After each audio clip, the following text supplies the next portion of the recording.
I shepherd, I shall not want him make it I like down in a green pastures, him leadeth I. Besides still water them, him restoreth I soul, him leadeth I that a part of righteousness for him name's sake. Yea! Though I rasta, I go walk through the valley of the shadow of death, I can't fear no evil. For thy rod and thy staff them comforted I and I. Who no prepares a table before I. In the presence of our enemy them, who no anointed I head with no oil. My cup runneth over. Surely goodness and mercy, I go follow I all the days of my life. Me I go dwell in the house of the Lord God. Cha, kadama we guru mabe. Au mauso bolisa. I don't know what to. It was simply up for. Mauso bolisa. Akpe kaka. Akpe kaka. How? I tell you more. Oh, you aladon. This is the Black Pot, aka Kukushonemo, where we speak truth to power. Here we don't criticize, but if we must, it would only be on one condition: to build and not to destroy. That is why we keep saying we are in the service of God and country. Again, here we are not neutral, and we have never claimed to be, because we have taken sides. The side of the truth. That is why we are affectionately called the headquarters of the truth. And my name, Black Rasta. Now, in every traditional African home, there is a black pot. And each time this black pot sits on the fire, there is something super sumptuous cooking. Ingredients of so many different types, shapes and sizes, aromas and even flavors. Put aside all their differences and relocate into the black pot, where they are subjected to some really good amount of heating. At the end of the day, they produce sumptuous food. In all its palatability for the nourishment of the family in its whole entirety. This is what we literally do here. We pick up ideas from all walks of life, all and sundry, the rank and file of our people, right from the crowns of their heads all the way down to the soles of their feet. And we subject these ideas to some forensic scrutiny, after which we tease out the creme de la creme of all these ideas and use that for the development of our people, our continent, our land. This is the Black Pot, aka Kukushonemo, where we speak truth to power.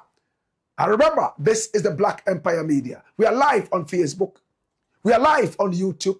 You can also find us on Instagram. We are also on X, formerly called Twitter. And on TikTok, we keep ticking and talking with the gracious hands of patriotism. This is the Black Pot. This is the headquarters of the truth. It is the foundation of the truth. This is the bedroom of the truth. This is the address of the truth, the jungle of the truth, the habitat of the truth. This is the truth. It's the Black Pot, aka Kukushonemo, where we speak truth to power. Our numbers are scrolling on the screen. Pick up the numbers and do business with us. Oh, yes.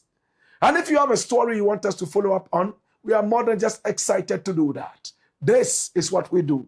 And we do it for free. Absolutely. This is the headquarters of the truth. Come here. Now, today we have 7 very important stories to share with you. So we are going to be running with the speed of light. That is why it took us so long to start the show today. Please forgive us. We do apologize. So many stories. Oh my God. So much research has gone into it. At the end of the day, my brother, my sister, this is the headquarters of the truth. And I want to say thank you so much for joining us. I invite you to subscribe to the channel and hit on the notification bell so that each time we are on, you will be reminded to watch. This is the ultimate. This is the home of exclusives. At this point, I want to say thank you so much to our sponsors. Yes. Number 1 is Tesoro d'Oriente. And I say, turn every single shower into a royal experience with Tesori d'Oriente. Oh my God. Now, Tesori d'Oriente has gone beyond just a shower gel. It is magic. Oh my God. It is soft, it is smooth, it is silky, and it has a long-lasting oriental fragrance that makes you smell. Yes, it makes you smell like the Garden of Eden. It's Italian technology, yes, coupled with African raw materials to give you the premium quality that you deserve, made most affordably for you. My brother, my sister, Tesori d'Oriente is simple to use. Pour a little bit of it in the middle of your palm, shake up the bath water, and watch how the lather grows into a rich foam. Allow it to nourish your skin while you relax. Let it get into your skin pores. My brother, my sister, oh my God. It also repels insects, and that beautiful oriental fragrance remains on you even 48 hours after that one single shower. Now, the good news is that it comes in so many different fragrances. We have the Ikigai, we have the Karma, we also have the Forest Therapy, we have the Royal Oud, we have the Persian Dream, and my favorite, the Royal Oud, alongside the Forest Therapy, that is responsible for my beautiful African skin. Oh my God, have mercy. Are you going for an interview? Is there a new chick in town? Maybe there's a new guy in town that you want. Tesori d'Oriente will do the magic. Your smell is part of your personality. Make sure you go get it. Now, it's proudly distributed in Ghana by Daddy Ash Limited. For bulk purchases and inquiries, call Daddy Ash Limited on 0244 772599. This is the Blakk Pot, aka Kukushonemo, where we speak truth to power. And we are also sponsored by the kind courtesy of Millennium Insurance. My brother, not every insurance is an assurance. Some of it may try to cover you like a plaster, but it's ultimately a disaster. Oh my God. That is why I am introducing you to Millennium Insurance, your trustworthy partner. Now, what kind of insurance do you require? Is it the motor insurance policy, third party, or comprehensive? You want to insure your vehicle against fires, against burglary? No problem at all. You are in the right house. Millennium Insurance. Are you traveling outside the country? You need the Millennium Travel Insurance. Oh my God. We'll take you in and bring you back safely and give you lots of experience. Hey, let me introduce you to the Millennium Insurance Sales Portal.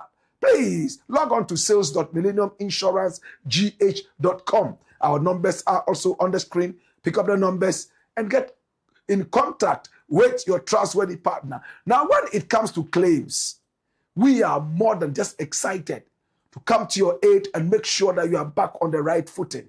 That is why we are the kings of claims. When so many other insurance companies are running away from claims, we are happy because that's what we signed up for us to be able to call ourselves your trustworthy partner. Oh my God, my brother, my sister, nobody is a preserve of calamity. That is why we are ready for you. Yes, in rain and in shine. This is Millennium Insurance, your trustworthy partner, and I am totally insured by Millennium Insurance. Thank you so much. We appreciate you and we love you. At this point, NPA has a very important message for you. Remember that your life is worth more than just a gallon of fuel. Stay back, stay safe. That is the simple message NPA. Yes, National Petroleum Authority is giving out. Now, desist from scooping or siphoning fuel from over 10 fuel tankers at accident scenes. When you see a tanker, fuel tanker, and involved in an accident and is overturned, please don't go and try to get fuel from it. It can explode because it's highly inflammable material that it is carrying. My brother, my sister, NPA has a simple message. Your life is worth more than a gallon of fuel. Report those accidents. Just call toll free 192 or 191 or simply dial 0800 123,000. That's it. Stay back, stay safe.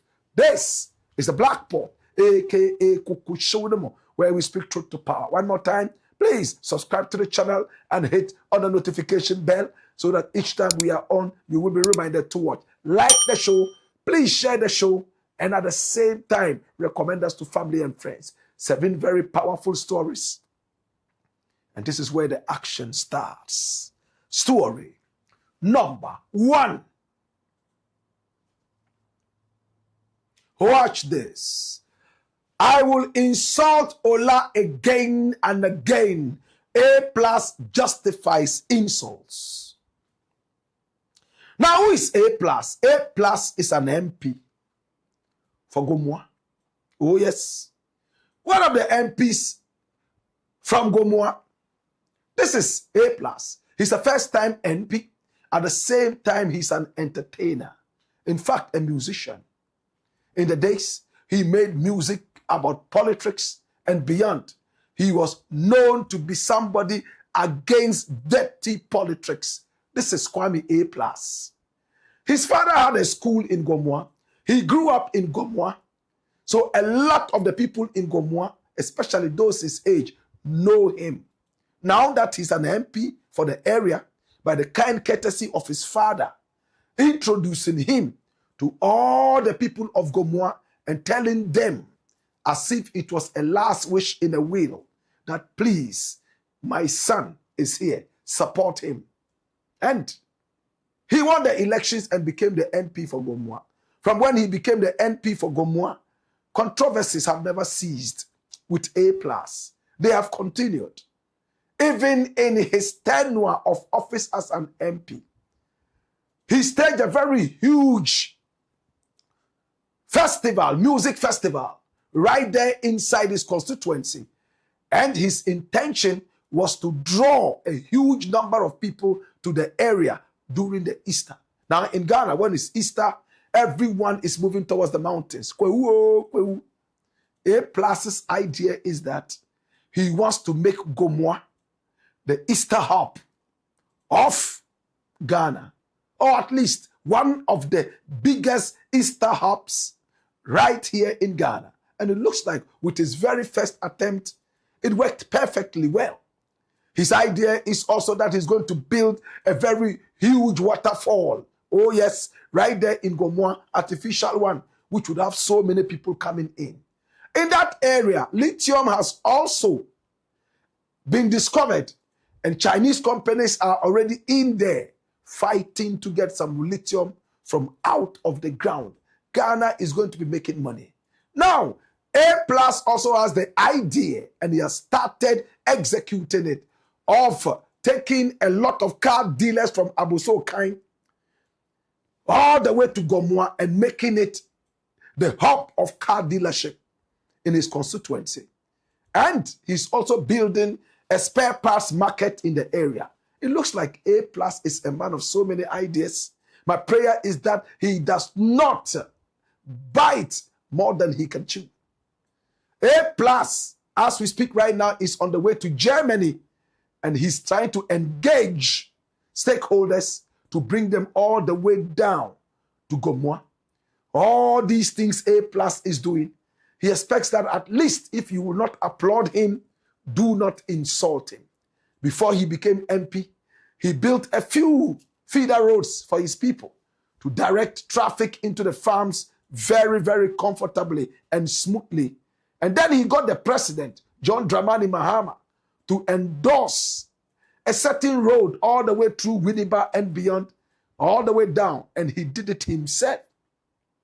He got the architects and whoever was involved in the building of the road in terms of the road engineers and so on and so forth to put up a certain beautiful drawing. And he took everything to the president and told him, Mr. President, I was not here earlier because I was busily trying to get this thing done. And it's done. The road has been costed, everything has been done, but please give it to the contractor of your choice. This is the work I've done. The drawings, the everything. This is what A+ has been busily doing on the periphery. So, there was a video that came out during the flood that asked A Plus to stop doing too much entertainment and incline an ear to the constituents who had been flooded. Oh yes, who had had their houses flooded. A Plus didn't take kindly to that. In fact, he threw heavy insults at this constituent. Heavy insults. At the time, A Plus also had his house flooded right here in Accra. And it looked like he was on top of his anger ladder. So he vented his spleen on this so-called constituent who was seen on social media asking A Plus to stop the entertainment. Enough of the entertainment. Come to the constituency and see how the whole place is flooded. This was what was discussed on United TV. My brother, my sister, A Plus was present.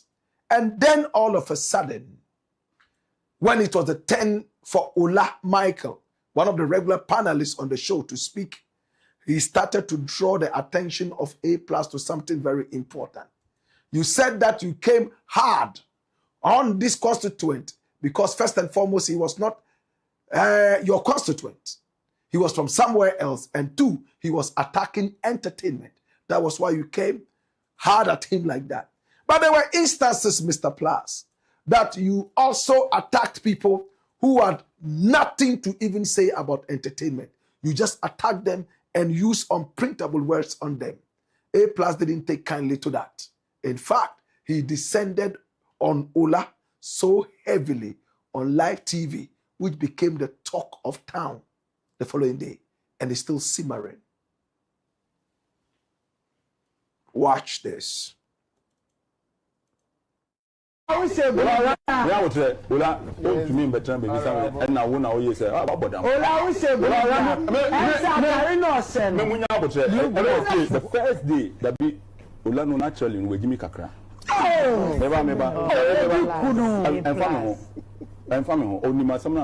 The first day I try, I can say we are going to build a special economic zone. We are going to build industries. We will not assassin because we assassin and fuck you assassin with ya. Don't make me angry. What are you talking about? Like be progressive. It's like SHATTA be progressive. Oh, be progressive. We are talking about building road. We are talking about this. You are going back because we know me. Oh, that be what are you talking about? Oh, honorable. That's no, don't do that. You bring peace. Oh, die. And the other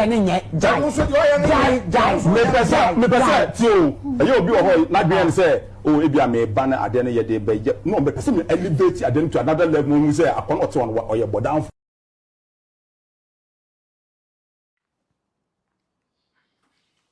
He called him a madman. He called him stupid and foolish. A Plus wasn't happy that Ola Michael, a filmmaker and also an entertainment critic, asked him those questions. You are telling us that you attacked the gentleman because he was attacking entertainment. And you are an entertainer. And he didn't seem to know the importance of entertainment that much. He didn't seem to understand that entertainment could bring in a lot of investors. Now, I can prove to you that there were other people you even insulted more terribly than this person who said nothing against entertainment. And A Plus got angry and descended on him. We spoke with A Plus yesterday and he said, listen, Black Rasta, I have decided not to explain myself to anybody, but I will explain myself to you. Ola Michael is not progressive. He's an entertainer. He's a stakeholder in the industry. He's a filmmaker, at the same time an entertainment critic. He should know better. So when people come attacking me, attacking us entertainers, I expected that Ola Michael would get up and support more than just also helping to critique. Well, this was what he said, and we decided to speak with Ola Michael as well to find out if A Plus made sense to him and if the explanation or the justification for the heavy insults on him on live TV was what it was. And he was calm, but he dropped some heavy words. Watch this. Well, I think it's unfortunate. If I was supporting whoever he said was coming at entertainers, he could have allowed me to make that support in my own words, because there's no way I even said anything about that person before he started insulting me. I feel like he's only using entertainers because he feels maybe that's where his strength is. So he's using them against the person and against me. Because I never intended to, let's say, support the person. I mean, why? Is it a case that when people contest to be elected to be members of parliament, they get to a point where you can't ask questions again, like you can't ask them anything, especially if what you are asking is legitimate and is absolutely with no bias. I was just reading, okay, so you said you went hard at this person, one, because he's not your constituent, two, because he came at you and you felt like he was coming at all entertainers. And if you listen to what the person who was standing in the flooded area was saying, he was only saying that enough of the entertainment. Come home and take a look at your people or the disaster at your constituency. How is this an indictment on entertainers? I don't even get it. It's only a loose person who only probably want to use that as a yardstick, to sort of get some clout from entertainers to be abusing or innocent people. I wasn't defending anybody. He's alive. He thinks I'm defending anybody, because there's nowhere I made a statement defending the person. My whole idea was that if this is the person that spoke and he said he's coming at entertainers, that's why you, as a member of parliament, will be so vulgar, you will be so insulting, and you will speak without even a little bit of empathy. Then there are other people who have also asked you to come to your constituency or to come to your constituency to do ABC or to help them to do ABC. And you went hard at these people, insulting them, insulting one of them, his mother's private part, his mother's anus and all that. And I felt that was disgusting. I mean, like, even kids don't insult like that anymore. So I was just trying to read out that thing to find out if it is him or somebody may have photoshopped and put his name on it as to make it seem like he's the one speaking. I mean, how is that a defense for people who are coming out entertainers? Wow. So Ola, I hear you said you don't want to come on the same platform with him anymore. How true is that and why? No. It's absolutely unnecessary for me to be on the same platform with him. I mean, people have got to protect their sanity. When a dog bites human being, is no news. But when a human being bites a dog, then it becomes a news. So I do not want, as a human being, to be biting dogs. I don't know how I'm going to react in this time. So it's better I stay off. And that's what everybody in my family have advised. Do not go on the show with him. Don't act like him. Don't even let him make you feel like you can act like him. He's from a home, and that's the upbringing they gave him. I'm from a home, and my upbringing is totally different from that one. I did not just start insulting people. Sometimes some people feel like, oh, I need to go hard at them so that people will fear me. But seriously, Senior, if you were talking about people who were raised in the ghettos, I can say I'm more ghetto than he is.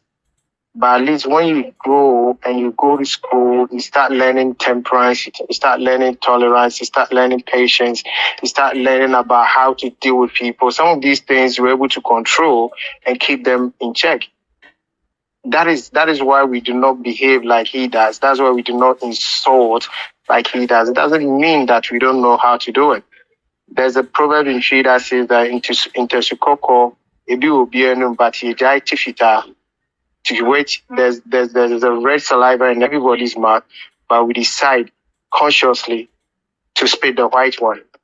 So I just don't want to have anything to do with him on any platform. I don't want him I don't really want to engage him because I don't think he has anything to offer, any decent debate to offer or to even engage in. That's why families have decided that I have advised that I do not go on any platform, and that's exactly what I'm going to do. Should he apologize? Would you change your mind? He won't apologize. Should he do it? Would you? He won't, Senior. You know, when people have got an NPD, narcissistic personality disorder, apology is a very difficult thing for them to do. Whenever you make them feel, whenever you speak and they feel vulnerable, they feel at base, you know, they feel like they've wronged somebody or they've made a mistake. The first thing they do is to become very assertive and aggressive with a lot of bellicosing, like insulting people, insulting whoever is making them feel guilty. And that's exactly what he portrayed. They touch people, they don't know apology. Apology makes them feel weaker. How many times have you heard him apologize for the insult that he's vetted at people? He doesn't apologize. I don't even need it. Ola, thank you so much for talking to me. Thank you, Senior.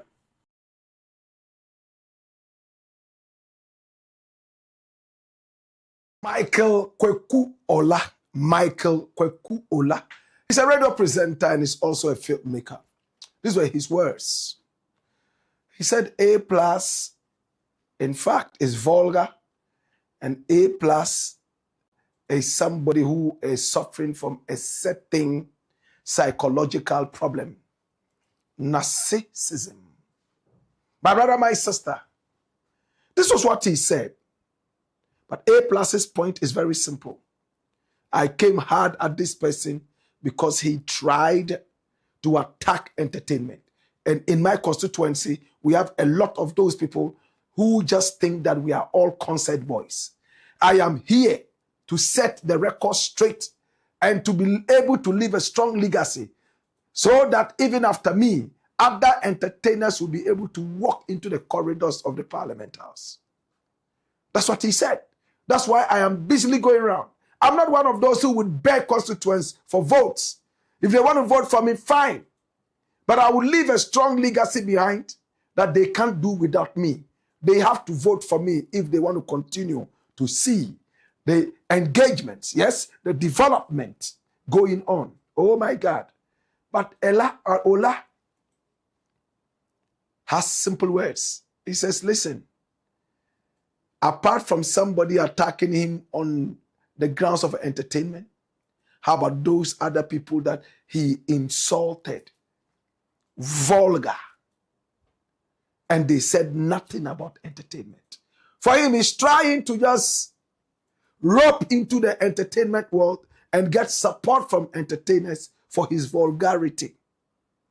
Is A+ vulgar? Is A+ arrogant? Or A+ is just a confident person who knows exactly what he will do for his constituents and wants to leave a legacy behind so that all other entertainers can be proud of him? Is he on an entertainment agenda? My brother, my sister, I remember before he got into Parliament, in fact, the early days of Parliament, he said that he was not going in there for entertainers. He said that Musica and the rest should be able to handle that. Probably he was just trying to let entertainers not come too close with their problems as if he was the entertainment prefect in the Parliament House. But A+ has proven to the whole of the country that he still has a heart that beats very strongly for entertainment. Ola Michael, simply put, cannot be swayed away by what A+ is saying. He's only vulgar and he has a psychological problem, period. It's the black pot, aka Kukushodemo, where we speak truth to power. Story number 2.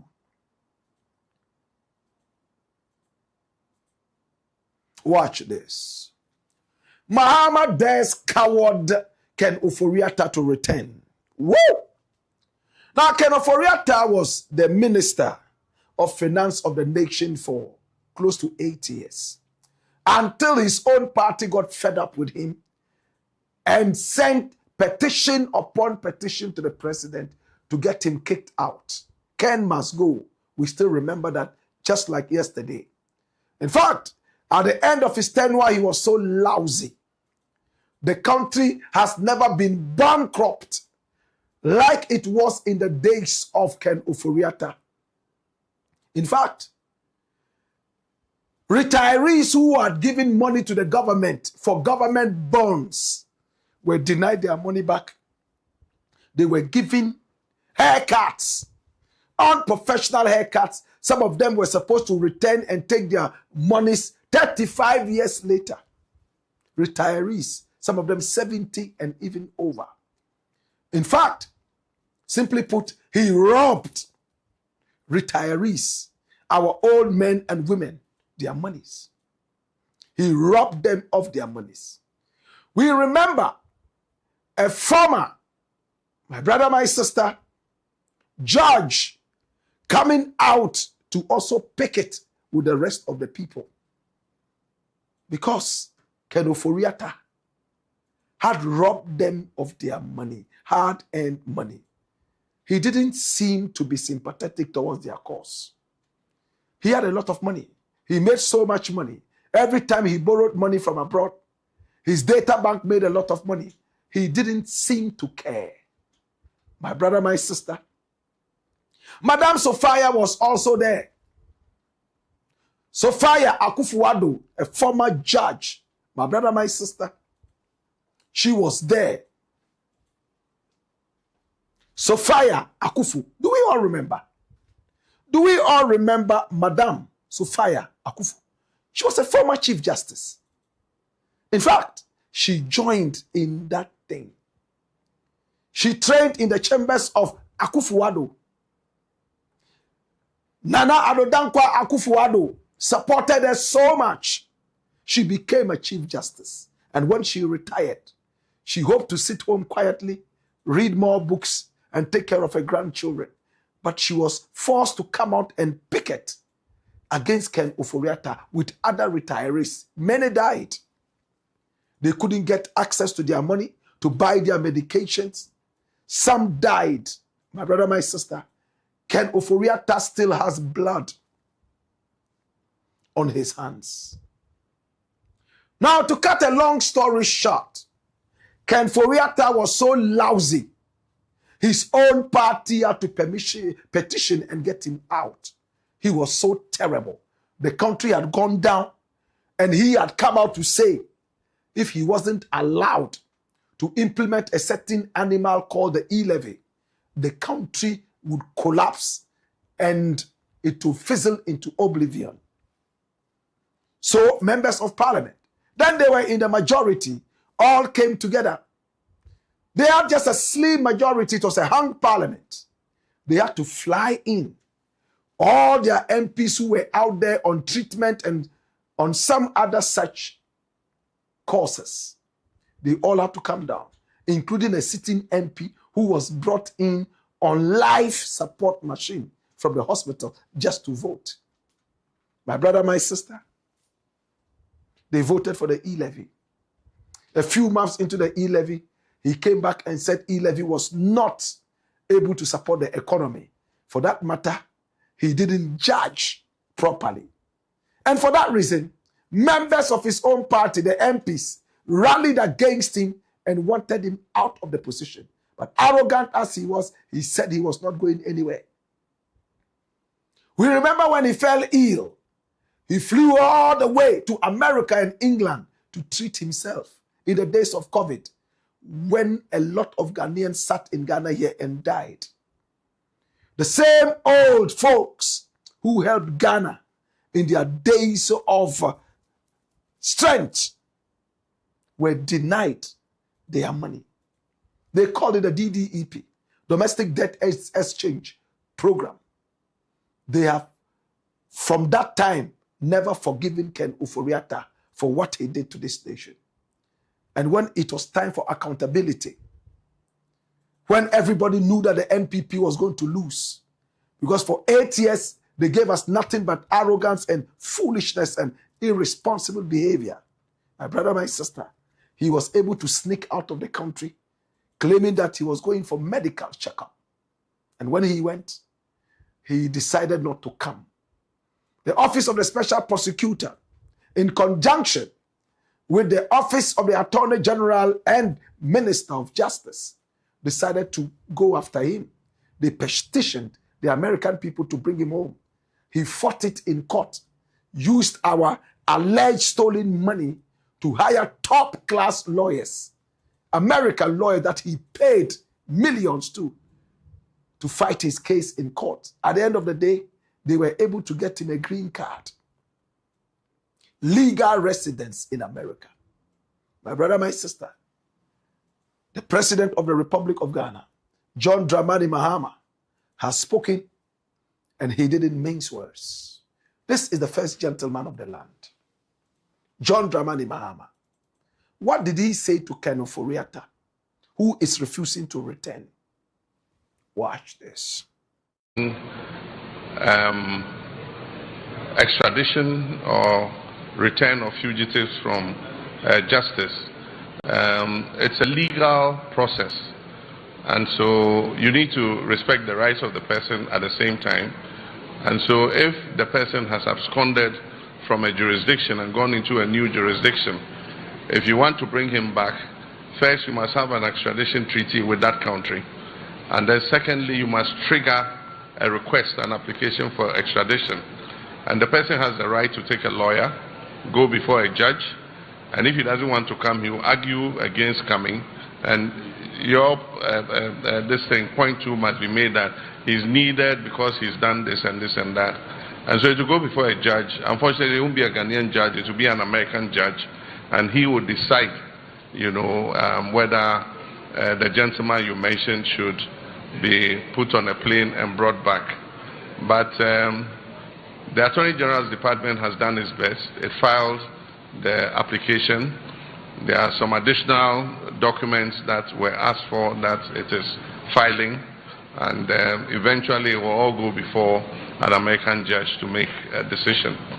But I do believe that even by virtue of holding a position like that for many years, I mean almost till the end of the regime, you held the most sensitive position as finance minister. And at a point when your own members of parliament, 80 of them, signed an application that the president should remove you, you said something historic. You said you are like the father of children and that you can't run away and leave your children. And so if we Ghanaians are your children, we are calling you, we are begging you, Father, come back.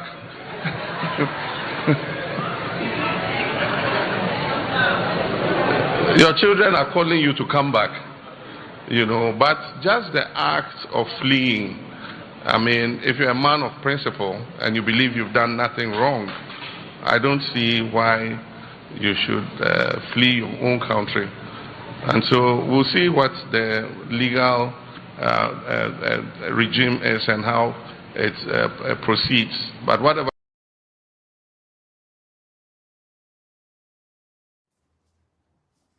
You heard the president. He couldn't have said it any better.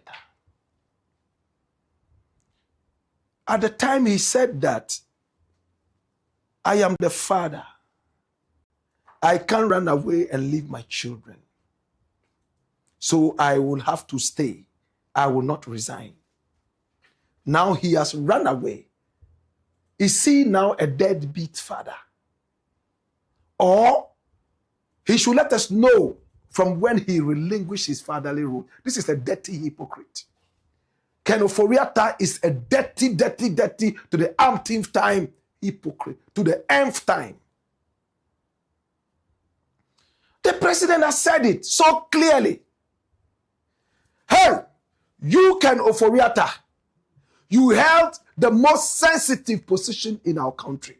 More sensitive than even the position of the president. Finance minister. Any government that is kicked out is mostly because of the finances, the economy. Nobody has ever kicked out a president because he looked ugly. Nobody ever kicked out a president because he wasn't working well. It's mostly because of the economy. how people can feel it in their pockets. And you are the key stakeholder in that. Today you have run away to America, staying in America, telling everybody that you are now a resident of America and you are not ready to come home. Such a bastard. I am so angry with a father who is a deadbeat father and is behaving so irresponsibly. He must be a bastard father. And I'm so angry. Now, the president made a very important point. And the point the president has made is that over 80 of your own MPs in parliament, as we told you earlier, petitioned the president and told him, Mr. President, you know what? We don't want this guy. These were not NDC people. Your own backyard members had the vote of no confidence for your work. Is that not enough to make you think about coming home to defend your theft or to come home and account for your stewardship? At the time when over 80 of these MPs, led by the Subin MP, my brother, my sister, all came together petitioning the president to remove you, you told us you were not going anywhere. You will not resign because you were the father figure of the nation and you could not abscond and leave your children. What changed? Now, what the president couldn't tell you is what I'm going to tell you now. The Attorney General and Minister of Justice, the EOCO boss, Raymond Archer, and a few other people left Ghana a few weeks back and went to the United States of America. And one of the key reasons they went to America, they wanted to have Ken OFORI-ATTA brought here. Now, information reaching me from the vineyard is that the American people are ready to release Ken. But the work that was done by the OSP at the time was lousy. You heard the president say, oh, they have asked them to bring some documents. What documents? Didn't we present all the documents to American people? The truth is that the work the OSP did from the vineyard was not convincing to the American people, but they still had to push it in court. And probably a bird whispered into the ear of the Attorney General and Capo, the tutti capi. If you guys are going to follow this thing that the OSP has done, Ken is never going to come back. Go back there, bring this document, bring that document, bring that document. Then your case can be heavy. This shouldn't have been discussed here. But since the president gave us a hint, I just thought that I should expatiate so you would understand it better. I tell you, Ken will come. You know when we say it here, it happens. Ken will come. The documents have been prepared, and I leave it here. The president has made it clear. If you think that you have done nothing wrong, why are you absconding? Your own uncle, who is the president, who used to be the president, Nana Addo, he's still here. A lot of your cousins, Gabi Asaro Chidako, is still here. It was said that right after power changes, Gabi was going to go to jail. Is he not still here? Is he in jail? Nana Addo is still here. Asante Bediatio is still here. And all the other people who were the kingpins of the power that the NPP exuded in the days are still here. Which one of them has been jailed? You alone, you are more special than anybody. He's a dirty bastard, I'm telling you. I'm so angry with him. And I know some people are going to come at me and say, oh, he's using abusive words on the guy. How can you hold such a seriously sensitive position and you run to America and grab a certain green card? Was it a blue card? Was it a pink card? To make you stay in America legitimately. You are not even ashamed that you sat here and watched how people died in the days of COVID. You lodge yourself in American VVIP hospitals. Maybe with our stolen money. You cured yourself and came home. Now he's in America treating his cancer. May the cancer kill him if he doesn't come early. May the cancer kill him if he doesn't come early. May the cancer kill him if he doesn't come. I'm so angry. Accountability. Any leader who is scared of accountability is a bastard leader. True or false? Any leader who is not ready for accountability is a bastard leader. How can you lead people and you are not ready to be accountable to the people whose taxes you are parading around in a palanquin of corruption? I don't get it. Do you get it? He's sitting there. My brother, my sister, the truth is very simple. The information reaching us is that the work that the OSP did was mediocre. And for that matter, the American people, as we heard the president say, have asked for some other documents. I was avoiding talking about this because it is, deep-throated information. But once the president has let it out, we could as well go a little deeper into it. But Ken will return. Is the Black Pot, AKYEA Kukushonamo, where we speak truth to power. When we return, we got more. Hey yo, Kai, wayo,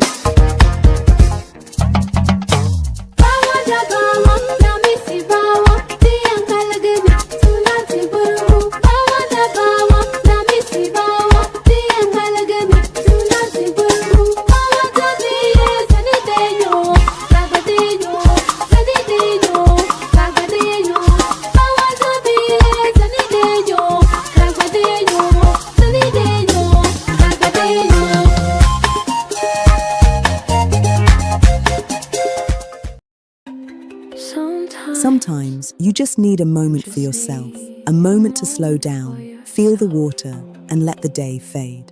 Tesori is more than just a shower. It's a moment of pure calm, smooth, creamy, and relaxing.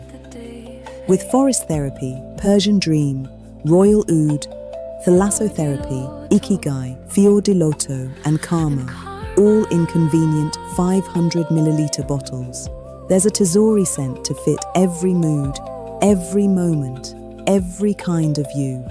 Feel the lather on your skin. Breathe in the aroma.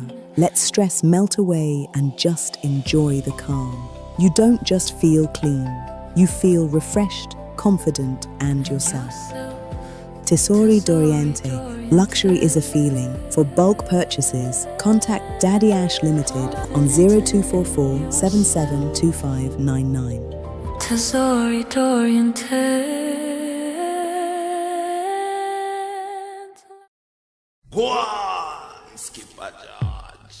Black Pot, Kukushodama.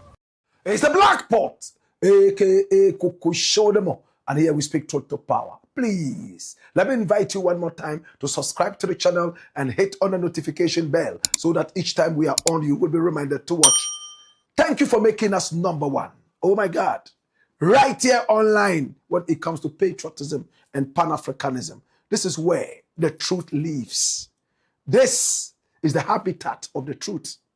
This is the Black Pot, aka Kukushodamo, where we speak truth to power. Story number 3.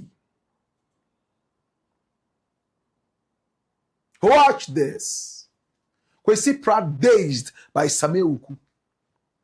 KWESI PRATT is a very respected journalist. I love him. One of our pioneering journalists in Ghana. He's somebody I have so much respect for. Any day, anytime, KWESI PRATT. This is KWESI PRATT Jr. Oh my God. Now, in the days he was arrested and locked up in jail houses, He went through a lot of suffering in order to see the democracy of this nation mature and fruit. KWESI Pratt knows almost every jailhouse in Accra and beyond. As a young man coming up, he laid down his life for Ghana. People like that, I doff my heart every time for them. I have utmost respect for them. Now, KWESI Pratt Jr., even after 70 years, is still beating the war drums of accountability all over the place like a crazy, patriotic person. A crazy patriot. This is KWESI Pratt. Whenever I meet him, my spirit naturally humbles below zero. This is the man, KWESI Pratt.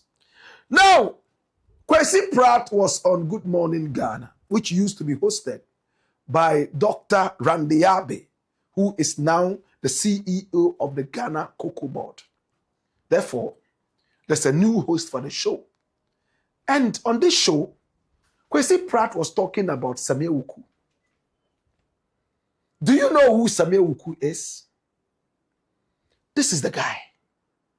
KWESI Pratt says he's his very good friend. He likes him so much.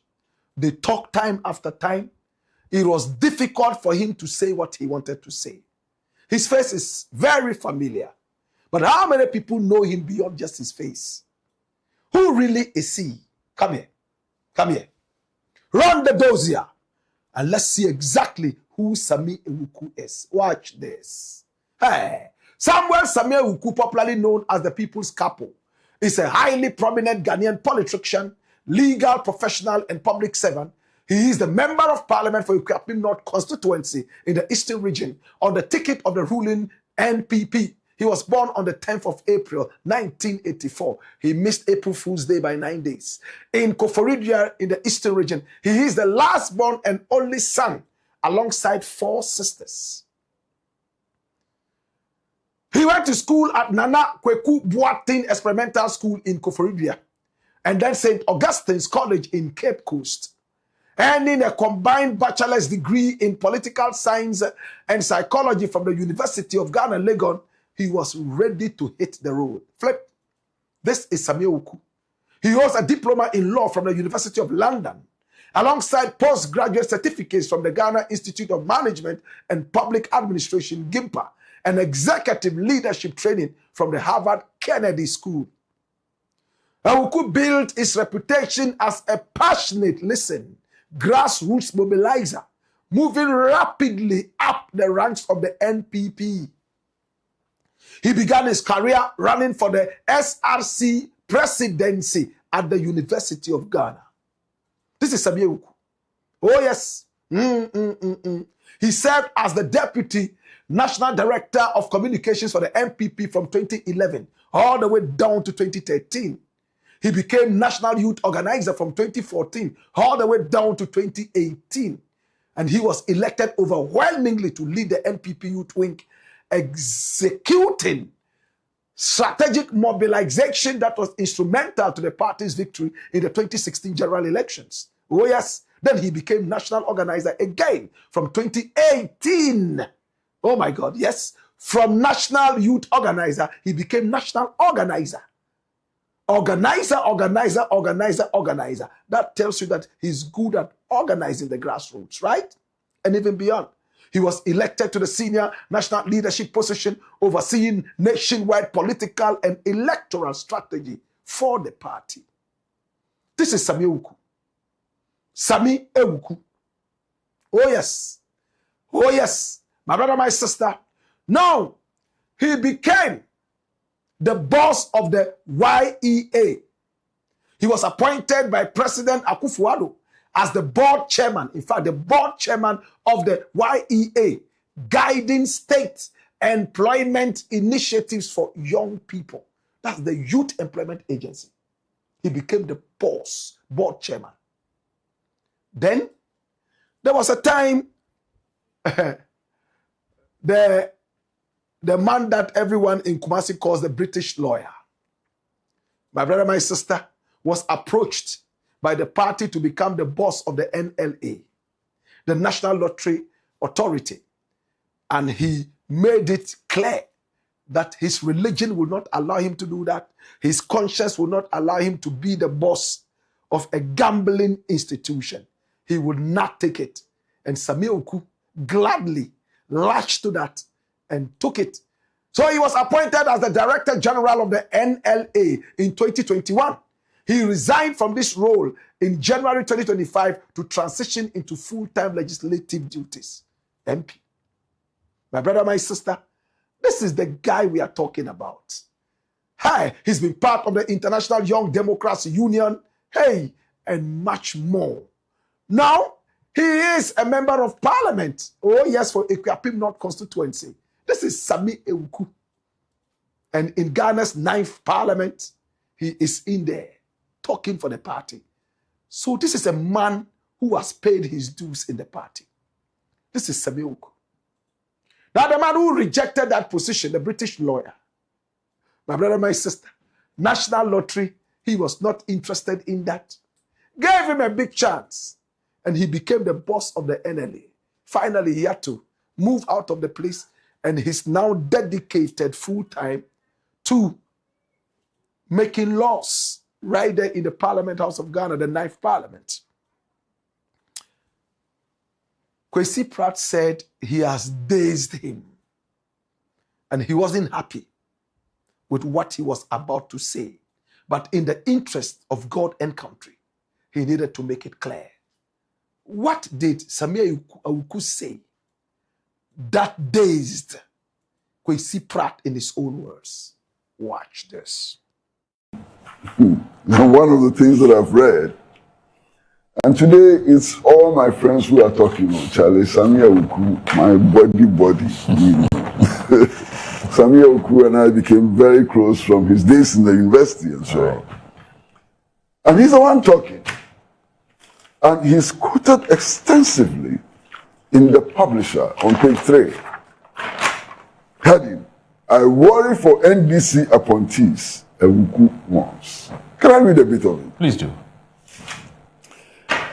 The Member of Parliament for Equiapim North, Sammy Awuku, has cautioned appointees of the National Democratic Congress government to exercise prudence in the discharge of their duties, warning that the accountability being demanded of former officials today could equally be demanded of those currently in office when power changes hands. I'm worried for NDC appointees under John Mahama. They may have to they may have to dot every I and cross every T, because just as we have accountability now, there may be accountability tomorrow. I'm dazed. Why? What do you find wrong with that? He says there may be accountability tomorrow. Accountability is a constant. It's a constant, yes. It's not a may. There should be. If just in case, and I mean just in case, the New Patriotic Party wins the 2028 elections, it has to insist on the principles of accountability. Is this a quote? It's a quote. Sammy Awuku. Yes, Sammy Awuku. Quotation begins. Here, you can see, Masa. Masa, you can see quotation begins. Hold on. Okay, so what is so strange about that? What's so strange about it? Because of the use of the word may. Well, yeah, so the fact that there should be accountability. Yes, it's a given. Yes. But what the import of what he's saying is that it's not as though that there should be, and so therefore you go just making the appearance of accountability when there is none. So there may be, where somebody commits an act that is tantamount to holding the person accountable, there will be. But he cannot presume that definitely there would be. So what? There must be. There must be. But you see what he is saying. The principle of accountability must be at all times. Just briefly. He says that they must dot all their I's and cross all their T's. Yes. But if that is not done, there may be accountability. You understand? So there's a context in which you have to understand that.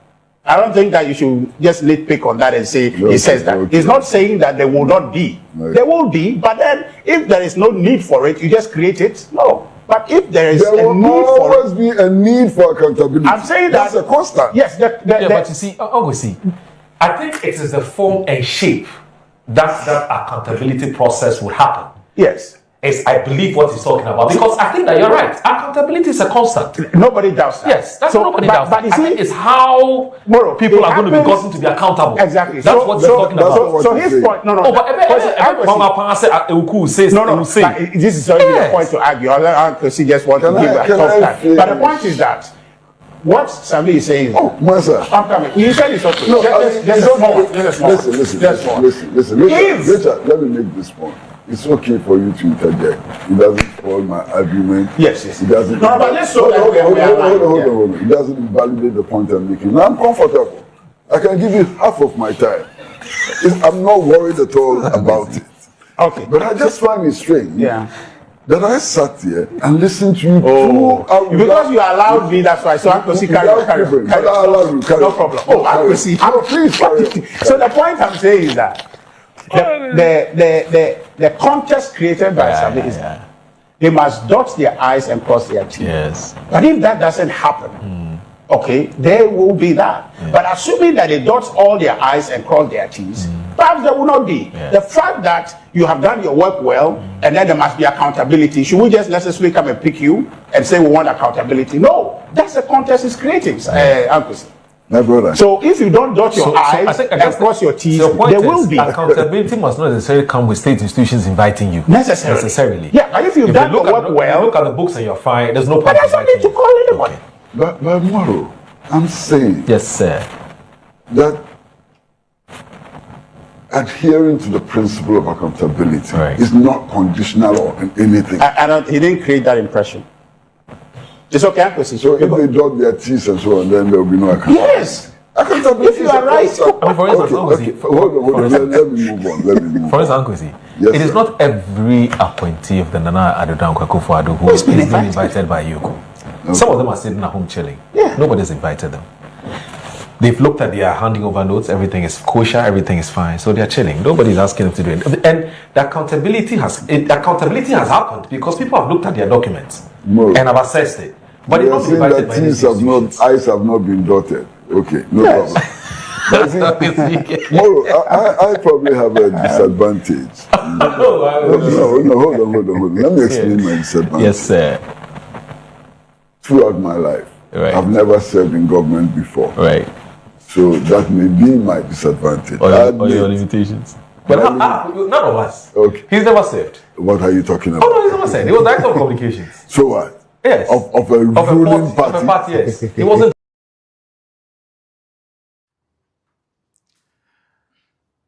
Sadly, it looked like they tried to convince Comrade KWESI Pratt.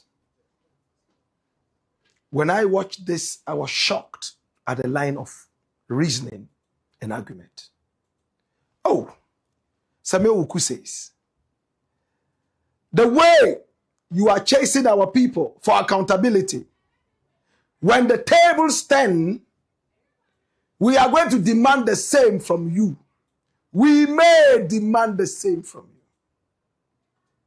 And KWESI Pratt has a problem with this, and I have a problem with that. My brother, are you telling me that if we don't chase your people for accountability, when you come into power, you will reciprocate the same thing? You won't chase us? And who suffers? The nation. Richard Ayagba tries to say, oh, if they do their work well, then there will not be any need for accountability. On which planet is this kind of argument? Which planet do you have this kind of argument? That the fact that you have worked very well, crossed all the T's and dotted all the I's, there will not be any accountability. What planet is this language spoken? Accountability is a constant. Whether you have done your work well or not, that is why we have the best appointee. It's not because they didn't do their work well, they did it beyond.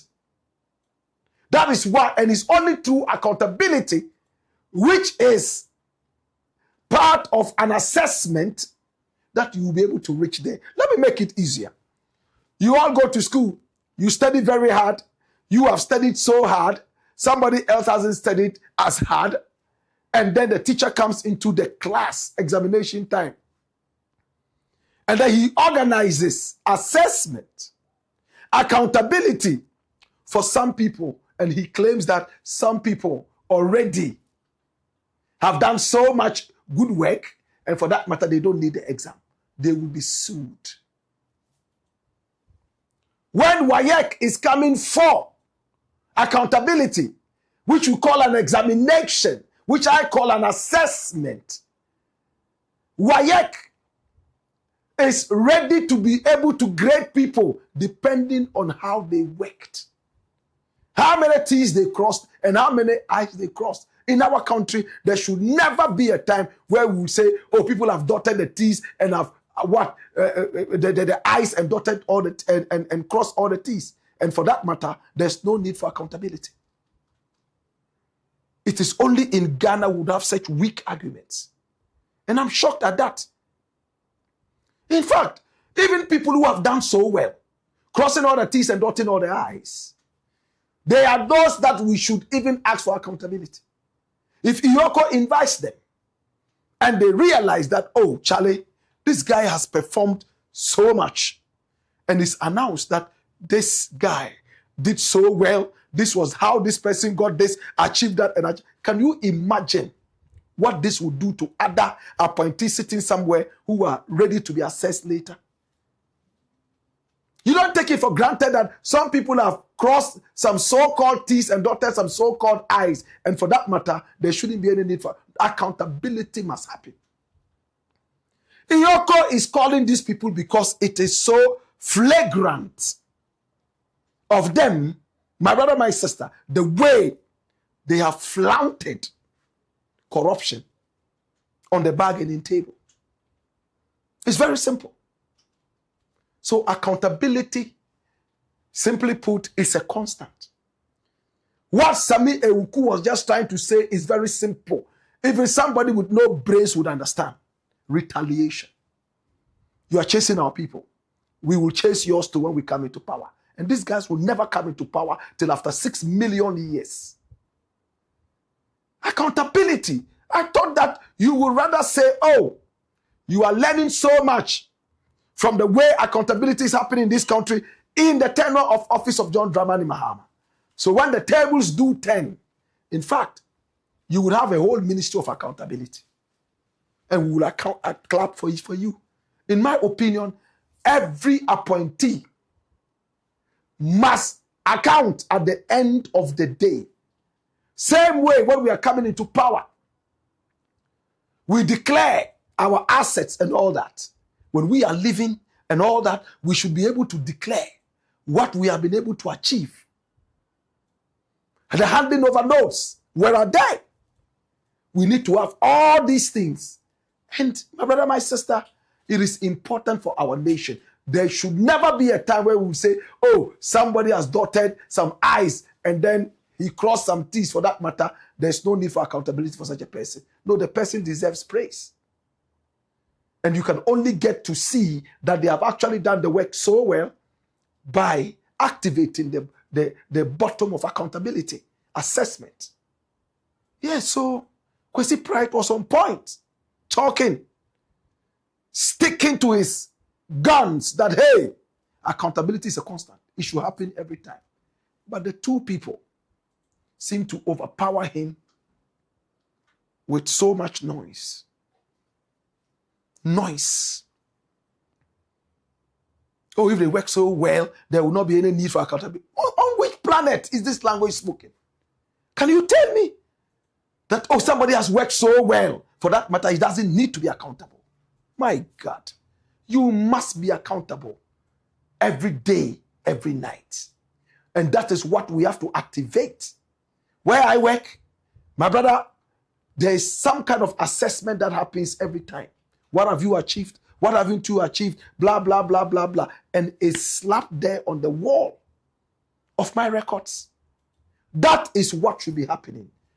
No one person should sit somewhere and decide whether somebody would be accountable for something or not. No, It should be hook, line, and sinker, wholesale. Everybody must be accountable. I mean, the president is the black pot, aka Kukushonemo. And here we speak truth to power. Story number 4. Watch this. Bye-bye, WONTUMI. Incompetent AKYEA sees client off to 20-year jail term. After this, I'm going to be popping champagne and I'll dance. How many people on this platform said it was a charade and that it won't happen? Come. Where are they? When we started this, many were those who said, oh, it's a charade. Oh, Attorney General. Oh, Yoko. My brother, we are not done yet. After this, Edu Buahini is going there. When we are done with Edu Buahini, Gift Owari will go in there.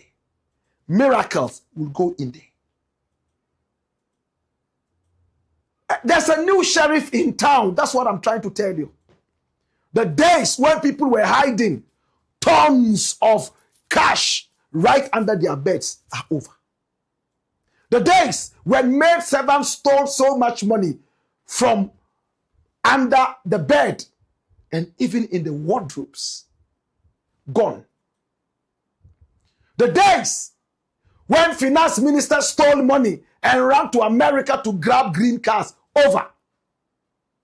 The days, my brother, my sister, when people were on robbery sprees, like Ali Baba and the 40 thieves, under a dwarf who was sleeping permanently and didn't have time to even see what was happening around him. There's a new sheriff in town.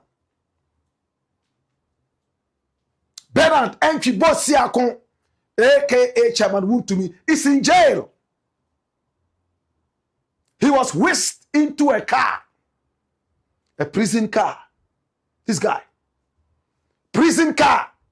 They whisked him into it, and by the courtesy of 1957, we were able to get a very short footage of this guy being pushed into a prison car for him to start his prison sentence immediately. That's him going in there. As he's going there, he said, hey, Rade, to me, I'm in you. Yay. Shim. Dash. This is Chairman WONTUMI going away. Prison car. They are taking him there. Tonight, he will sleep with a tie. Tonight, he will be in jail. Tonight, he will see that power is transient. Tonight, he will see that power belongs to the people and not to politicians. This is Chairman WONTUMI. 20 years in jail. This was the guy who bragged that he had more money than anybody in Ghana. This was the guy who said he had every luxury car in Ghana and he drove those cars. This was the guy who said he had about 20 wives. This was the guy at the time that their irresponsible NPP government was in power under Nana Addo and Bawumia, and they were busily giving retirees unprofessional haircuts. He came teasing them with gold on TV at the time that the nation was going around for a bailout from the IMF and the World Bank in order to keep this economy surviving. He had so much money from desecrating our forests and our land. He showed the gold on TV. And he told us how much he was going to spend in buying Chelsea Football Club. Millions. This was a man who boasted that he was so rich. We were told he was one of his party's financiers. Today you are in jail. Your party members are chilling in their homes. My brother, my sister, today in court, he was slapped with 20 years. Bye-bye, Chairman WONTUMI. Incompetent AKYEA sees client off to 20-year jail term. Watch this. WONTUMI sentenced to 20 years imprisonment with hard labor for engaging in illegal mining. AKYEA tried after taking over from that other lousy lawyer And he tried. At least he delayed the sentence for some 1 week or so.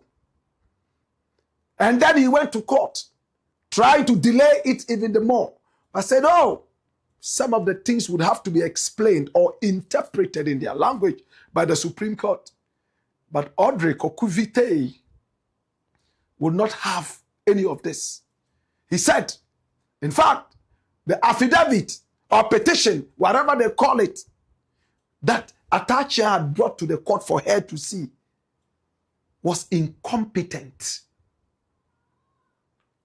Incompetent. That was the word used. So incompetent AKYEA went to the court trying to rescue another man's client. And when WONTUMI, all 6 counts,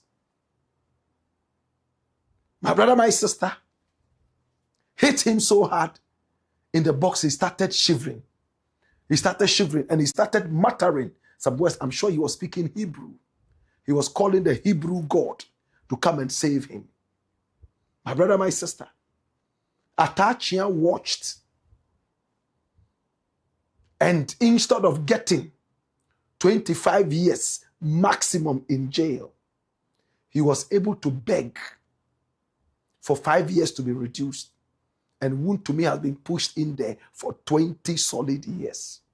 They said they will go to the appeals court. But my brother, your guess is as good as mine. Many have said that WONTUMI should have gone in for 40 years. There was a woman who was out there crying that God would go with WONTUMI there. And God will rescue him. That's a defeatist mentality. Somebody also said, oh, his family, his wife, his children. When his wife and children were benefiting from the foolishness that he was doing to the majority of Ghanaians, they were smiling. It's time to be accountable. No sympathy for Chairman WONTUMI's 100 wives. No sympathy for his 1 million children. No sympathy for his cockroaches and lizards. It's time now to suffer. So much galamsey took place. We were told he denied it. He was moving from one radio station to TV station, splashing his innocence, fake innocence all over the place. My brother, my sister, this is Chairman WONTUMI. We all remember when he granted an interview to Asempa Radio. And listen to the arrogance with which he spoke. Watch this.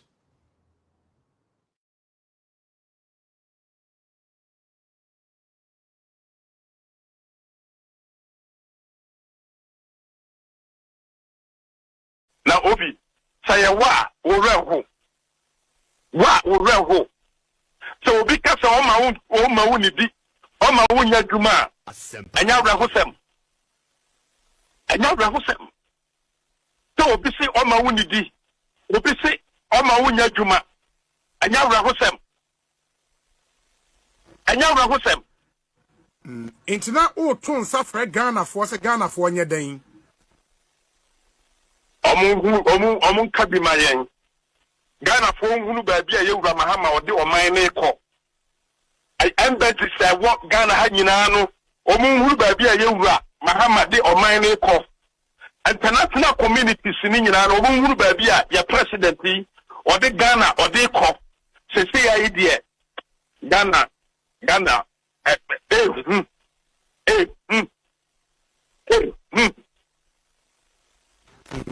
Enti nyame adomo a ejoada se obankan to help with investigation. Now say almost akonta mine and neoma bi say yes akonta mine nye biada meti minister yi eba besuin aka sa akonta yi obi meti for the past 7 years akura no me am concession akura be whole list no me nko hodo for the past 7 years me nko hodo enti ayanko bi na me de aho the dia ma omo say omo feel amana ni nyina na yenua kube aho medua kube medua 18,000 say America ayayi ayame target pa ne say medua 32,000 dia ka ho na betima atimenya 50,000 na yatimi dia ye dia yetase ye no kwa some pa no because me no me company no a rock na edase no eno pa ni ade a ya ha se operate a eno ene ye be no mine ne bibi alobia omo ye galamse na ani ade ye ni nyina no ayalobia no omo ye but the rock mining no are too expensive not a deep mining no I know omo ntimi ye etino ayade a de omo ye nyina no me ma ye ma adwen se me ma manfo na omo ahwe atase no so na omo alevo atase no nyina me say sama boy ho omo abeka fe wontumi ensi ho ye yini so firi ho a forestry no a omo kan ho atem no forest no me nko da me kura minti so etino me ka ta minister no amaboa ofa me nko court ofa me nko court na ma sama odenti no me di amaboa me di na court me di amaboa court enya amaboa amaboa na ba ye ba de na mahu amaboa se de ni nyina se na ebom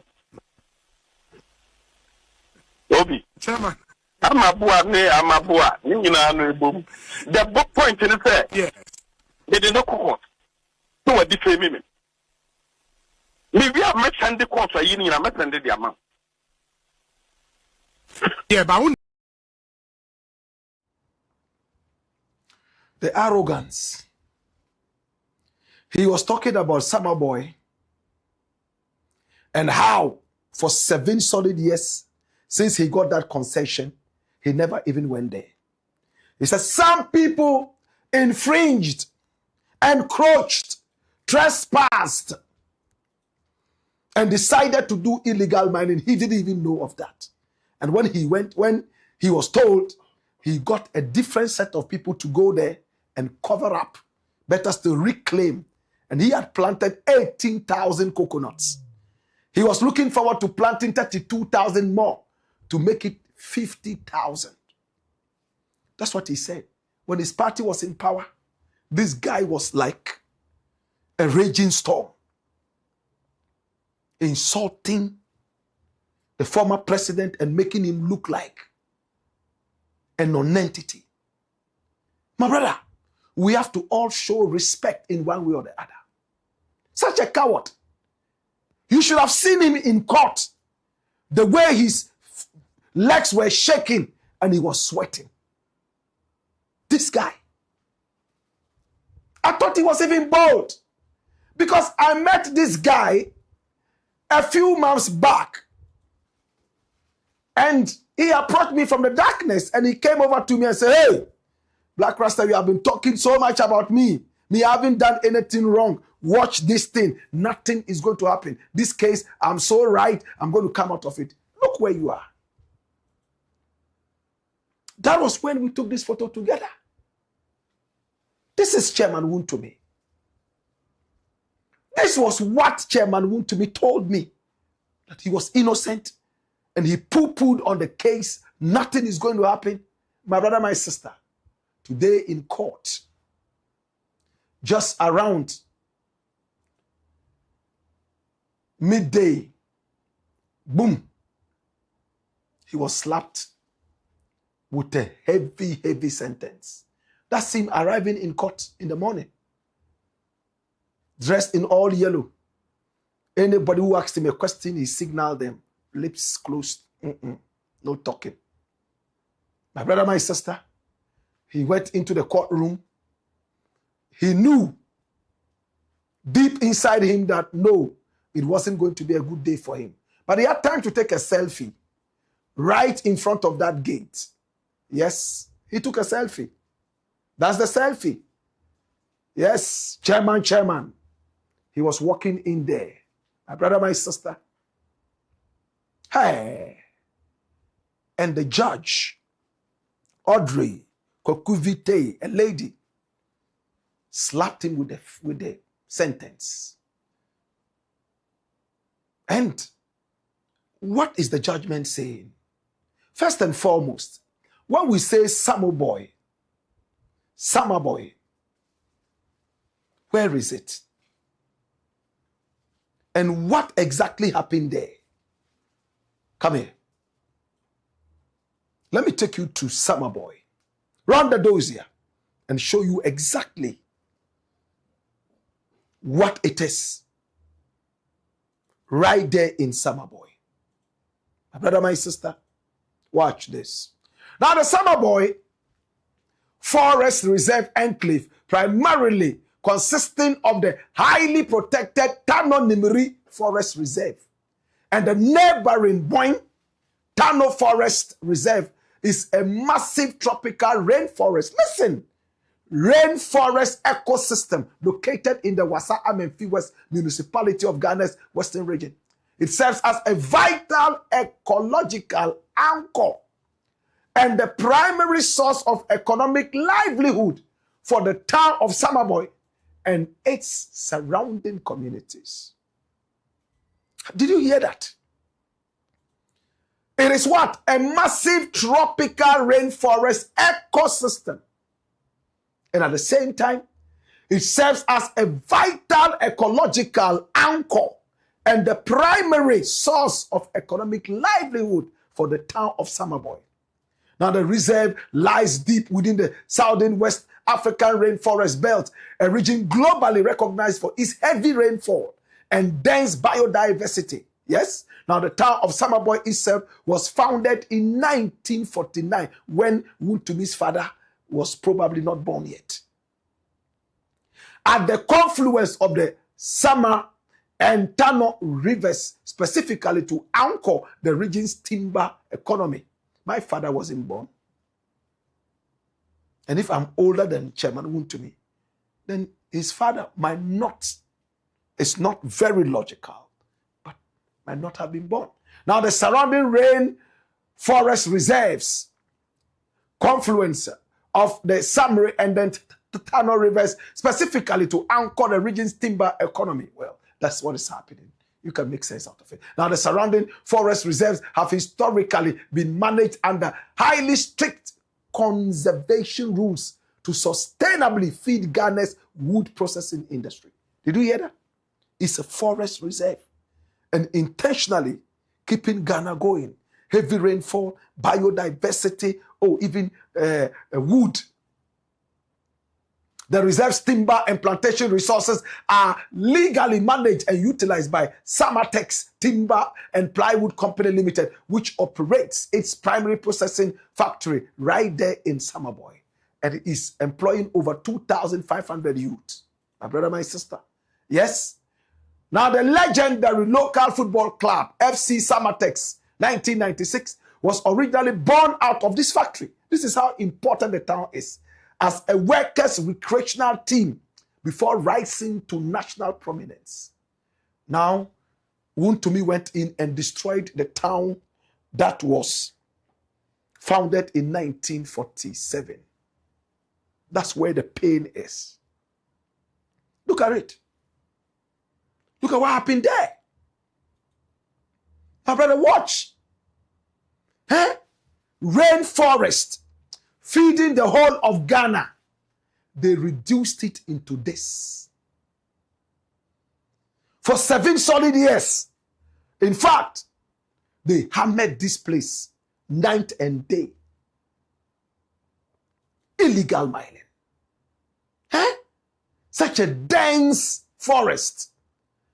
Intentionally protected by the laws of the country. Wumpini used political power to go in there and destroy this. Why?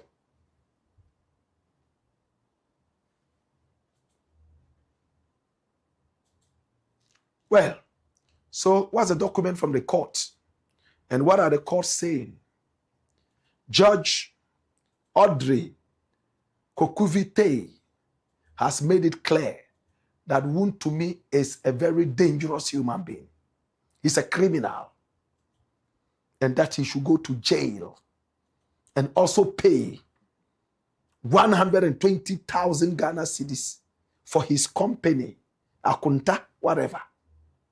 If he's not able to pay that money, they will add 3 years. So he'll be in there for how many years? 23. Everyone was clapping. Outside, everyone was happy because of the arrogance of this guy and the way he made money off the back of Ghana. Remember, this idiot said that the white man decided to institute forest reserves and all that because he knew that there was gold there. He knew minerals were there. That's why he didn't want people to go into the forest reserves. So he took it upon himself to go into the forest reserves and desecrate the place. You heard him when he granted an interview to Paula Domotri. And you heard the last interview we played to you. He was telling the host that he took people there to plant trees. And by the laws of Ghana, you don't do that without permission. Land reclamation. No. Let's see the court document briefly, and then we'll go into the summary. So you get to understand exactly why this guy here called Chairman Wontumi must be in jail. Ill-gotten wealth. Destroyed River Tano. Destroyed the flora and fauna with no mercy. He was only interested in the gold. Gold, gold. Water bodies were destroyed. Look at it. In the Superior Court of Judicature, in the High Court of Justice, Criminal Court 4, held in Accra on Monday, today, the 20th day of July, 2026, before her ladyship, Justice Audrey Kwekuvite, Justice of the High Court. And it's a republic, the whole nation, you and I, versus one man, Bernard Entry Bosiakon, aka Wontumi, Kwame Entry, who was bolted away, and Akunta Mining Company Limited. Now, the accused persons are a company, A3, and 2 gentlemen alleged to be its shareholders and directors. They were arraigned on the 7th of October 2025 for the following offenses. My brother, my sister, this is from the court. Dash it away. From the court. But let's not spend too much time reading it dito. Let's go into the summary. Run the dossier. Let's see straight up what exactly Wontumi has been slapped with. What is the problem? What did he do? The offenses. And then also, my brother, my sister,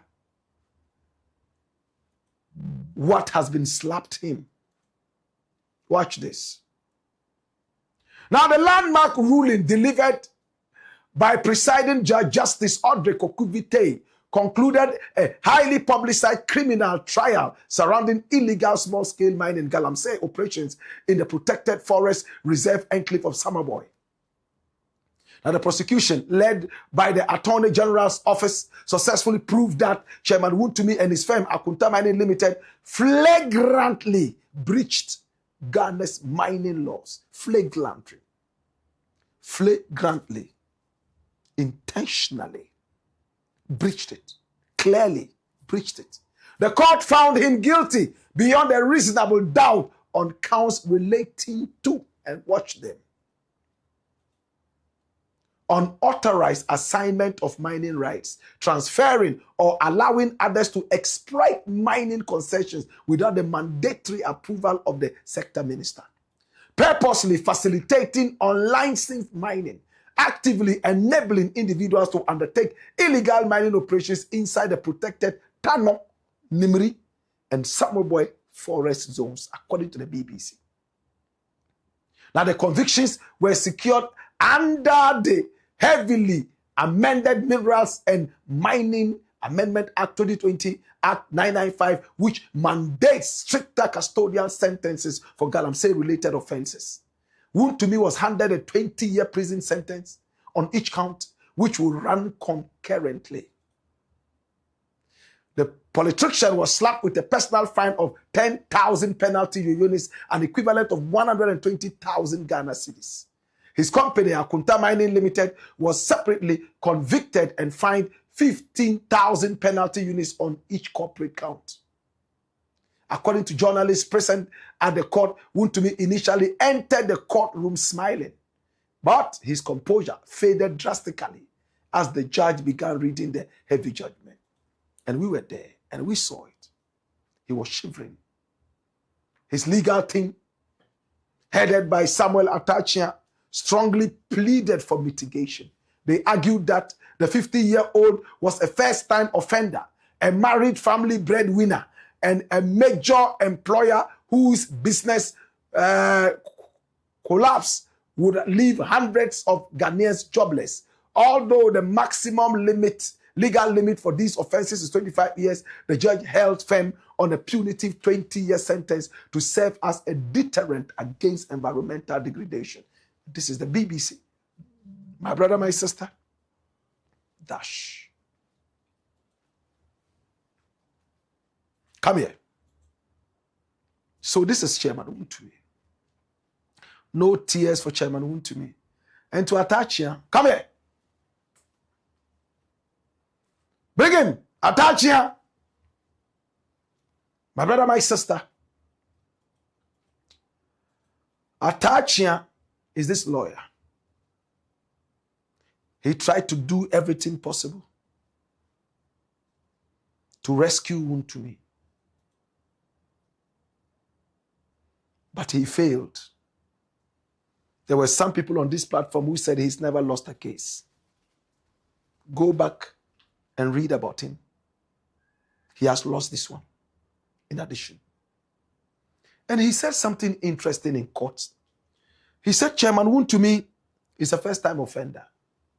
And that he's a breadwinner for his family. What bread is he winning? Does he have a bread oven? Or Galamsey all of a sudden has become bread? I'm speaking tongue in cheek. You are killing many Ghanaians in order to feed your family. Is that employment?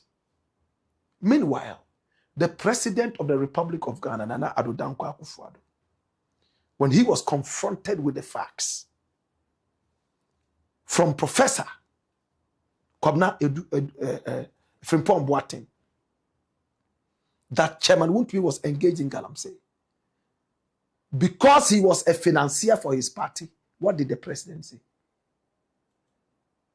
Watch this. Akunta Mining not engaged in any illegal mining as we speak. This was 4th January 2023. This was what the president said, shaking the hands of the criminal. Maybe Nanado himself should join him in prison. No mercy for the old, as long as they supported criminality. Dash. My brother, my sister, Frimpong Boateng over and over pointed accusing fingers at Wontumi and said, John, but the president will not listen. He called him vindictive and chased him away. Today, Wontumi has gone in there. 20 years he will serve. He will not be there to enjoy freedom. His businesses might end up collapsing. Who cares? Sad for the workers, but it serves you right. You sat down and watch a criminal like this going around making money by killing many Ghanaians to give you money, and you accepted it. If I were you, I would never be in this man's employment. This is Chairman Wontumi. But that's not all. There's still the Exim Bank issue. He says he will pay back the over 10 million that he stole from the people of Ghana. There is still also the Tano Nimiri case that is hanging over his head. This man might end up being in prison for 50 years for different offenses. He's one of the biggest criminals, political criminals we have had in this country. Maybe the only one who will surpass him has a green card and is living there in America. To Chairman Wontumi, bring him here. Chairman, All the smiles are gone. Right now, you will see your smoothness level. When you go in tonight, probably from 10 p.m., there will be a man with a hard on, ready to sodomize you, as we have heard over and over. When newcomers go in there, especially those who have made them suffer, and they had no other choice but to go out there and do criminal things and be put in there, it's time for them to come with their hard on for their pound of flesh. I don't sympathize with you. Now you would understand that when you are raised to a certain point, accountability, responsibility, very important. Bye-bye, Chairman WONTUMI. Bye-bye. Bye-bye, Chairman WONTUMI. Bye-bye. Dash is the Blakk pot. AKYEA Kukushunemo. Edubuahine, get ready. Get ready. Gift your worry. Get ready.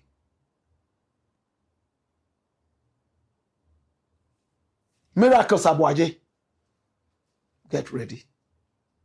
As for gift or worry, you would meet your meter in there. Sedina Tamakulu Ationu is waiting for you. It's the Blakk pot. AKYEA Kukushunemo, where we speak truth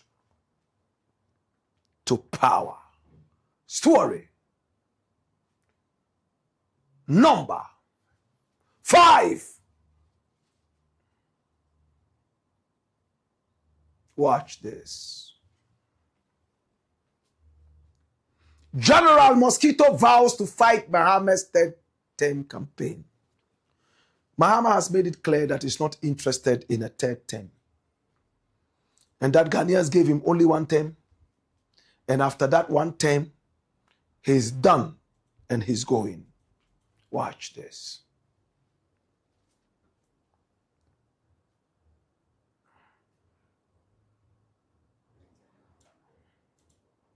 The people of Ghana gave me a mandate for 1 term. And I am working hard to meet the promises I made them. And so I always tell my ministers, I say, let's number our days so that we can work harder to meet the promises we made the Ghanaian people.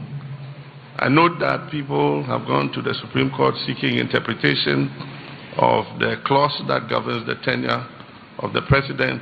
If you ask my personal opinion, I thought that it was clear enough. Me, I've read it over several times. It's exactly what it says, but if they want to ask the Supreme Court, that is their business. But I know that the people of Ghana gave me 1 additional term, and I'm going to work to meet the trust that they put in me.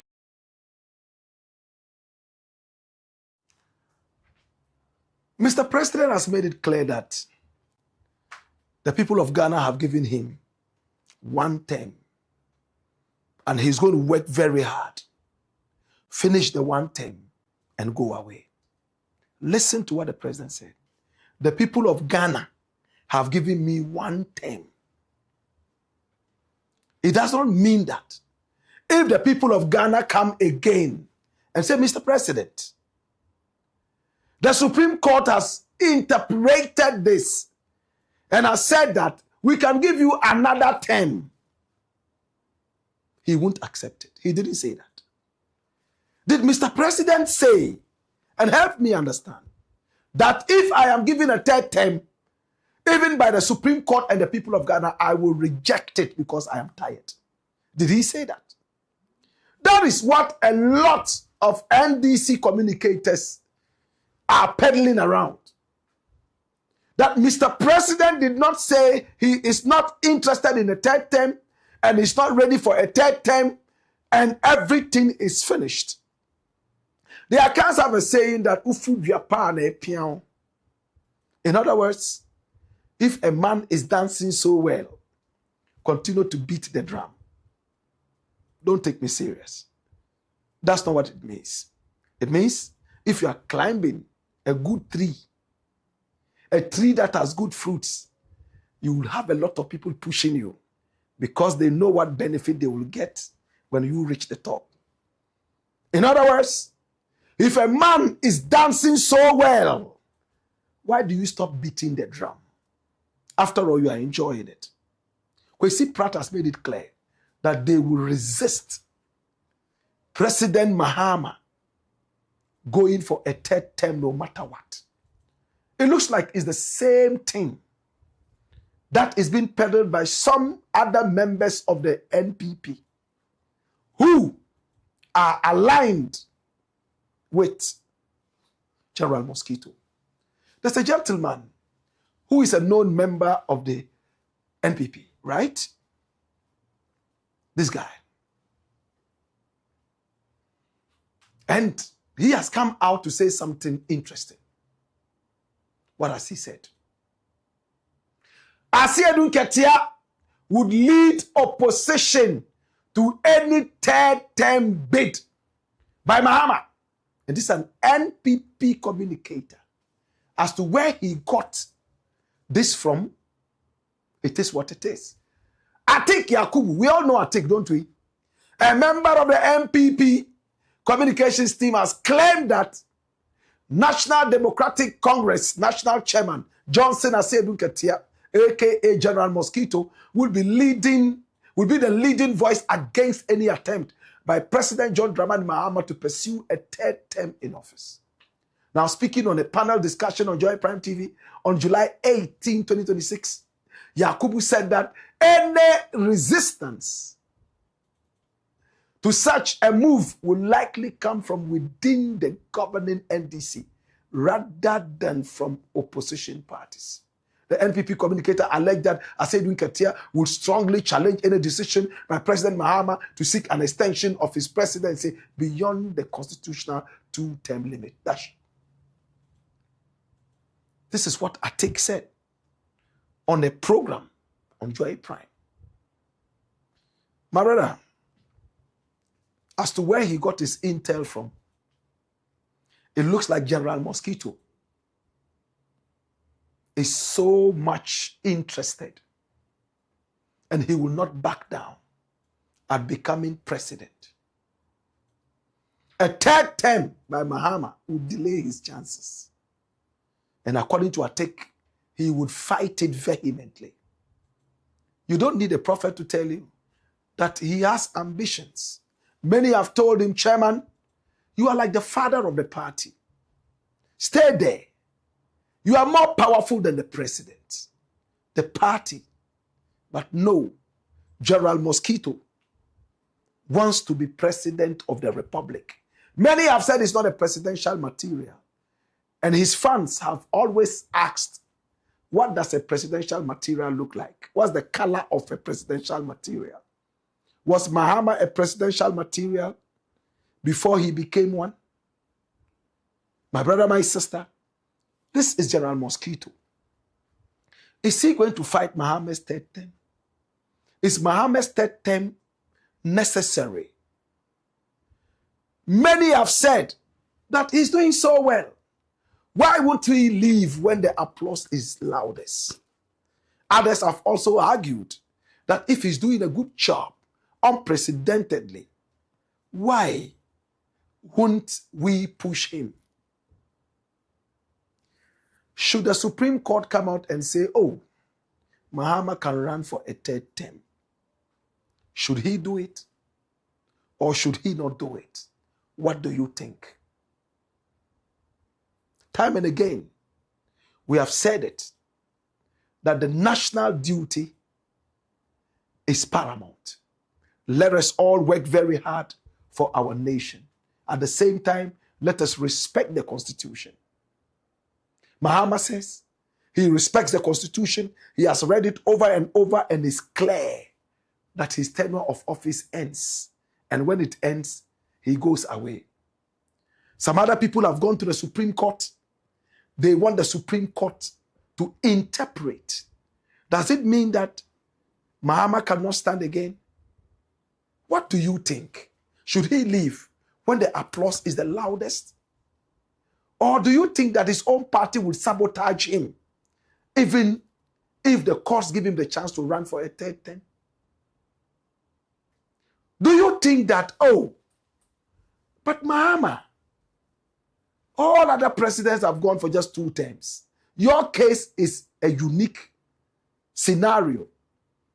You took some part of Atta Mills's time, completed it, came for your own personal first term, finished it, and then you were kicked out. Then you came back and got it. There was a break of about 8 years before you came back. Is that break what is going to be interpreted in court? Or it is just a way to push Mahama back? Or is the NDC all of a sudden realizing that Mahama is the best bet for their victory, and therefore, by hook or crook, some other people must make way for Mahama? But what is Mahama himself thinking? Would he take it should the court say take it? Or would he say, oh, enough is enough?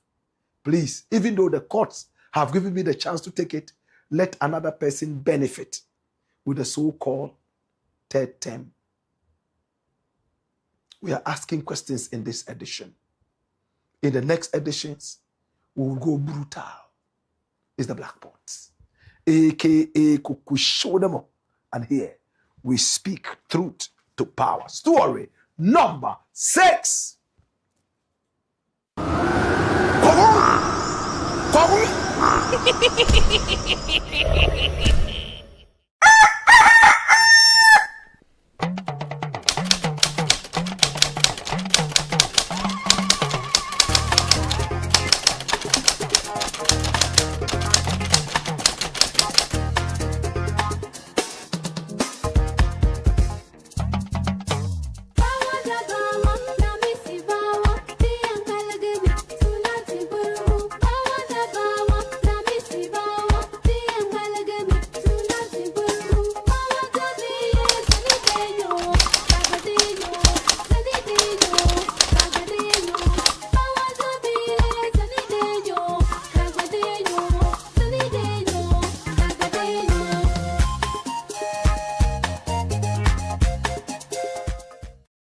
Back and stay safe. The National Petroleum Authority is cautioning the public to desist from scooping or fetching fuel from overturned fuel tankers at accident scenes. Do not get closer to the scene in an attempt to take videos or pictures. Inhaling the petroleum product is detrimental to your health. Worst of all, petroleum products are volatile and highly flammable, and a small spark can trigger a catastrophic explosion, causing deaths and loss of property. Call the Ghana Fire Service or Ghana Police personnel to handle the scene, or reach the National Petroleum Authority's contact center on 0302 550 380. Your life is worth more than a gallon of fuel. This Save a Life campaign is from the National Petroleum Authority.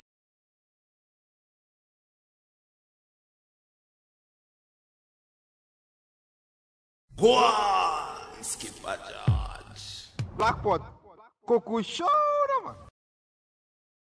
It's the Blakk Pot, aka Kukushodemo, where we speak truth to power. Please hit on the subscription button and then right after that on the notification bell so that each time we are on, you will be reminded to watch. This is where all the action is. Story number 6. Watch this. Can the next IGP match up to IGP TETTEH YOHONU? How many of us have realized that policing in Ghana has risen so high? How many? My brother, right now in Ghana, even on social media that used not to be traceable, we are able to pick up people using intelligence. Right now in Ghana, there's a murder case here. Before you realize people are picked up in the days, it will take us years of investigation before we realize the person has run through Togo to somewhere in Cameroon, and then he's gone. Right now, it looks like we are having a lot of swift movements. Armed robbery gangs are being clamped. Sakawa groups are being picked up and repatriated. Better still, extradited. And it looks like we are cleaning up the terrorists. In Ghana now, yes, any little thing you do that is untoward to the law, you are picked up. And when you look at it, you would ask yourself, what has changed? Is it the new crop of police men and women? Even if it is the new crop of policemen and policewomen, who recruited them? What quality eyes and hands fished them out from wherever and put them here? In the days, to join the police was just a way of putting money in your pocket. Right now, young men and women are so proud to join the Ghana police, true or false. To the point that a lot are not even able to get through. Now, when you look at it, you realize that good leadership is happening. Who is the leader of the Ghana Police Service? He's the IGP, and his name is TETTEH YOHONU. He came in right after Dr. Dampare. He was senior to Dampare, but Dampare had some political favor and probably some other such favors and got in there. And when he got his chance, after deputizing Dampare, bam! He ran with the police service as if it was his own business. To the point that when he even retired, the president of the republic decided to pull him back and beg him to stay for another 2 years. My question today is very simple. Will we get another IGP like this after this man is gone? To those who do not know him too well, they might not know the crop of person this man is. Come here. He joined the Ghana police when he was only 20 years. And he's been in it up till now, that is over 60. 40 years and over of policing. TETTEH YOHONU. Round the doors here. And watch this. Now, Christian TETTEH YOHONU is a highly distinguished Ghanaian law enforcement officer, currently serving as the 31st Inspector General of Police of the Ghana Police Service, appointed by John Dramani Mahama. He officially took over the mantle of leadership on the 14th of March, 2025. So, watch this. Succeeding COP Dr. George Akufu Dampare, with roughly 4 decades of policing experience, YOHONU has built a stellar reputation and an operational strategist, an intelligence-led commander committed to public safety and institutional modernization. We went deep into the research. That's my worry. Good policing after this guy. He was born on the 27th of December in 1965. 1965. My brother, my sister, he's 9 years older than Blakk Rasta. He hails from Sobenya, Ajikpo, in the Krobo area, and identifies as a Gandangbe from Krobo and Nungwa. Run it. This is TETTEH YOHONU. He took over from Dr. Dampare. He completed his GCE O-level and advanced level examinations before enlisting in the Ghana Police. IGP YOHONU pairs his field experience with robust corporate and administrative education, holding credentials from institutions such as the University of Ghana Business School. A Bachelor of Science in Administration, Human Resource Management specialization. You see that? So it is telling on his job. Human resource, how to, manage humans and their resources. He has an executive MBA in project management, and he has an intermediate chartered accountant certificate. This is Christian TETTEH YOHONU. My brother, my sister, flip, this is the man we are talking about. Oh yes. Now he joined the Ghana Police Service as a recruit around 1985 when he was only 20. As you were told, he immediately distinguished himself by winning the best recruit title at the Winneba Police Depot. Over the decades, he rose steadily through the police rank. Best recruit, 1985-86 year group. He served as the divisional commander for Accra Central. Oh yes, and he successfully managed complex urban security environments. Complex urban security environments. 2011, he was awarded the Grand Medal, one of Ghana's highest civilian honors, for his exceptional, highly praised crackdowns on violent crimes and armed robbery syndicates. And this was given to him by John Evans Atta-Mills, the one of his kind. From that time, nobody else ever got this. Now he was promoted to Deputy Commissioner of Police, DCOP, in 2012. 2013 to 2015, my brother, my sister, he served as the Deputy Greater Accra Regional Commander and subsequently the Regional Commander. 2015, how old was he then? If he was born in 65. 65, you add 45, so that's about 60, right? Thereabout. He was appointed Director General of the Motor Traffic and Transport Directorate, spearheading traffic safety. He was promoted to the rank of Commissioner of Police. And then he rose just like that.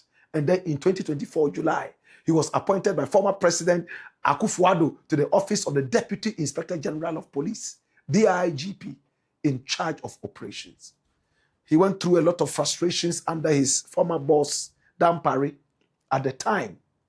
And look at what happened. Following his official swearing in at Jubilee House in March 2025, IGP YOHONU immediately focused on structural reforms, operational discipline, and public confidence. In late 2025, the Police Council approved a 2-year extension of his tenure. Listen, beyond the standard civil service retirement age of 60. My brother, my sister, to ensure structural continuity. So that means in 2015, he was about 50, thereabout. Now, under his current administration, he has executed massive nationwide senior command reshuffles, cleared promotion backlogs. Yes, and all the police people are talking about it, by elevating over 12,000 personnel and maintained an aggressive stance against high-profile criminal syndicates. Can you believe that? This is what he has done. Now, under his administration, as Inspector General of Police, Christian TETTEH YOHONU has prioritized intelligence-led operations, personnel welfare, and strategic community engagement to transform the Ghana Police Service. Yes. Now, widely described by security analysts as a silent strategist. He hardly talks. Do you see him granting interviews? No. Very quiet. But you call him, he answers. 20 more people call him. He doesn't need to know your number. He would answer. He doesn't know who is in distress. That's the IGP. Hey, the silent strategist. His administration has focused heavily on structural reforms and high-profile security clampdowns. Yes. And watch this. Intelligence-led policing shift. YOHONU has transitioned the service from traditional reactive methods to proactive intelligence-led policing. In the days, we would wait until the thing happened. And police would run left, right, and center to go and try and arrest people. By what time they would have reached Togo and gone. When he came, he said, let's catch them before they even do it. That's what is called intelligence-led policing, rather than the traditional reactive methods. This model integrates data analytics and predictive surveillance to anticipate and intercept crimes before they occur. This is Christian TETTEH YOHONU. And the forensics department started to work like crazy. Hey, now to combat the declining police to population ratio, YOHONU has launched aggressive infrastructure and personnel expansion initiatives, particularly in overstretched jurisdictions like Lower Manyo, Krobo. And he has also collaborated with partners like the FBI. He has enhanced training for the Police Professional Standards Bureau to target internal corruption, enforce strict disciplinary codes, and rebuild public trust. This is what concerns me most. Rebuild public trust. Are they still standing on the road? Roger, 20 cities, 10 cities, and all that. He has brought people to be able to see those people, report them, and they get punished. My brother, my sister, he cleared a 10-year promotion backlog. Yes, he did it. And he dismantled major syndicates. Yes, violent carjacking and murder syndicates. He neutralized all of them. My brother, my sister, right now, armed robbers are most uncomfortable in Ghana. Violent crimes, very uncomfortable in Ghana. He has won public praise from civilian trade unions, including the Mobile Money Advocacy Ghana Group, for his transparency and refusal to shield corrupt officers. My brother, my sister, this is Christian TETTEH YOHONU. And he is such a crazy man when it comes to fighting crime. In the northern region and some other places, he's put all his people there. And they are there. They pick up the people. Policing has risen to another level. Flip. This is Christian TETTEH YOHONU. In the OT region, it is working. The IGP and members of the Police Management Board conducted high-level meetings with the OT Regional Coordinating Council and regional ministers to decentralize operational safety strategies, religious and civil collaborations. Oh, he has a special man, and his name is Sariki Babasule, who is in charge of the Zongos and the Muslim areas for intelligence and all that. Any little thing that is going to happen in the Zongo, you see him there with people. They go there and fix all those things. My brother, my sister. And when the IGP was asked by the president to stay on, he said that he would only stay on one condition. That his finance director, who is the Director General of Finance at the police service, one COP Frimpong, be made to continue to be with him. Find me his photo. COP Frimpong, and his Frimpong is spelled differently. FREMPONG.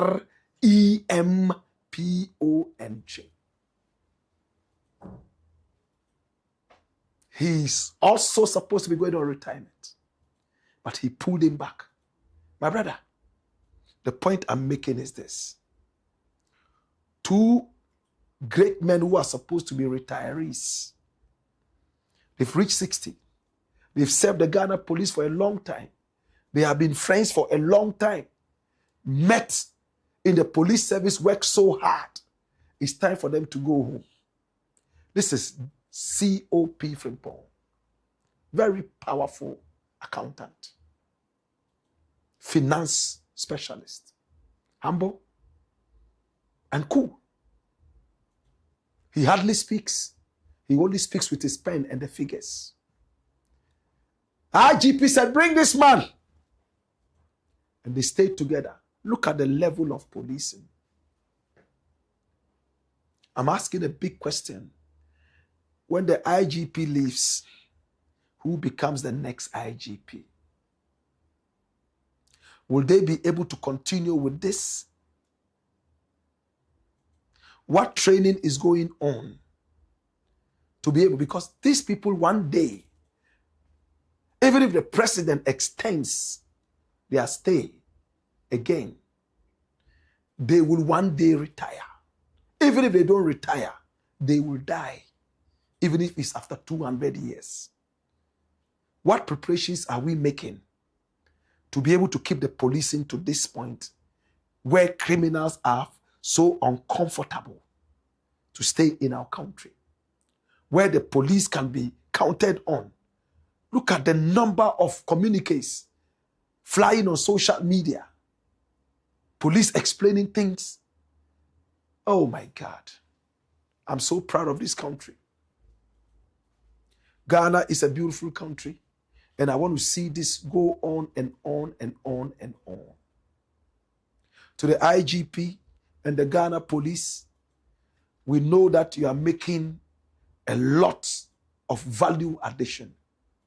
We want to encourage you to do that. The few bad nuts who are still on the street taking peanuts from people, please remember, one monkey spoils all monkeys. Respect your profession. The little monies that you take will never be enough for you. You will end up dying from cancer. All the money you've made, you use it to treat a deadly disease. When the policing of a nation is strong, the country is comfortable and business can do well. And this is what we are seeing now. We see the economy rising. It's partly because the police is working. Any which way. Let's be generational thinkers. Look at how we can replace some of these great leaders. And again, if Mahama leaves, what is the plan to replace him with somebody with a sharp intellect? If I leave, what are the plans to replace me? We shouldn't wait till the people leave before we start looking now. We have to prepare them now. Is the Black Pot. AKYEA Kukushunemo. And here we speak truth to power. Story number, final story, 7.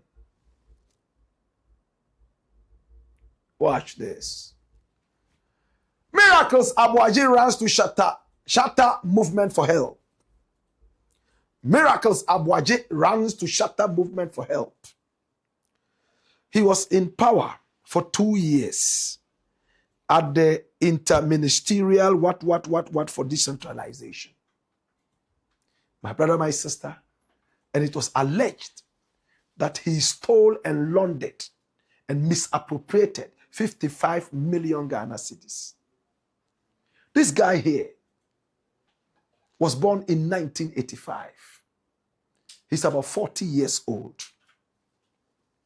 He's a member of the NPP. He's a strong communicator for the party. Iyoko invited him over. He went a couple of times.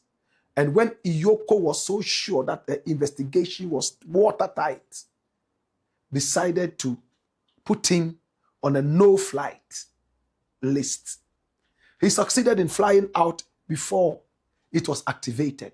And when he returned in the country, he was picked up by Iyoko and they slapped him with charges.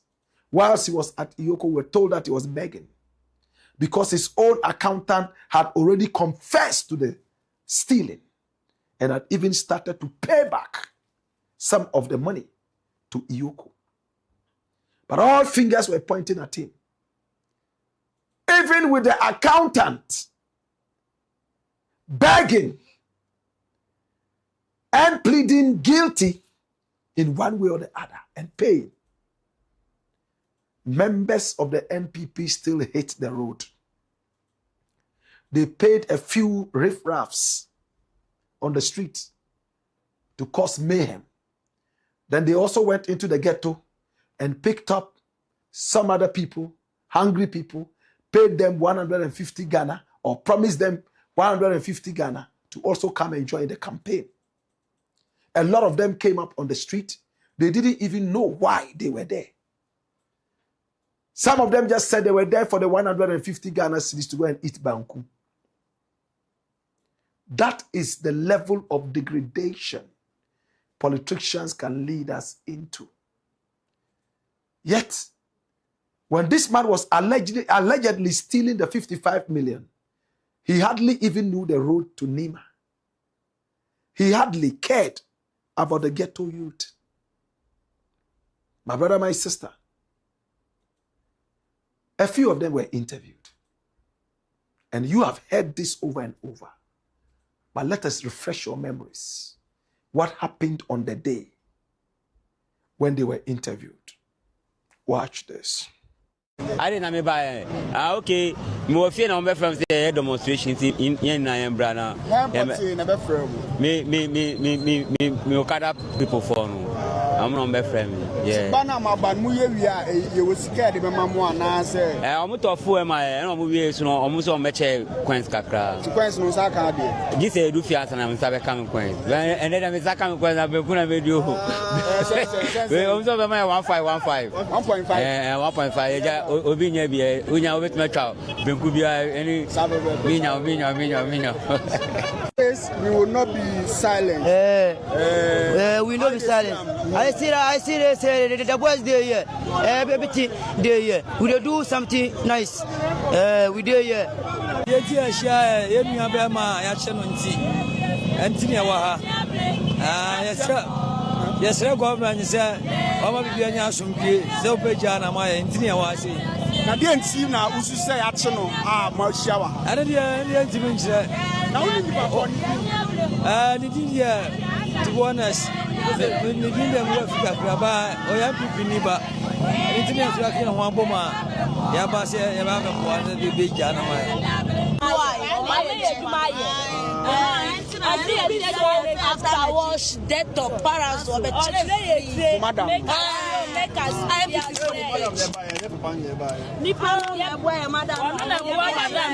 madam suit me because you already you told you Jumaye and you also so boy near. Tell me I don't hear you now, so be back.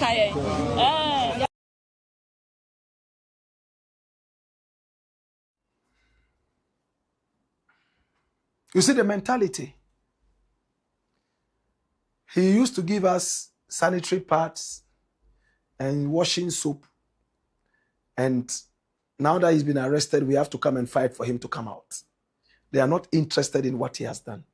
They don't care about how much he probably has stolen, which has made them poor to the point of them waiting for him to come and give them the peanuts. The average Ghanaian doesn't think about that. They are not ready to be independent. They always want to be fed. You heard them. We have more. There was even somebody who said he was from Wale Wale, and he had come in because of Mahmoud Bawumia and the NPP.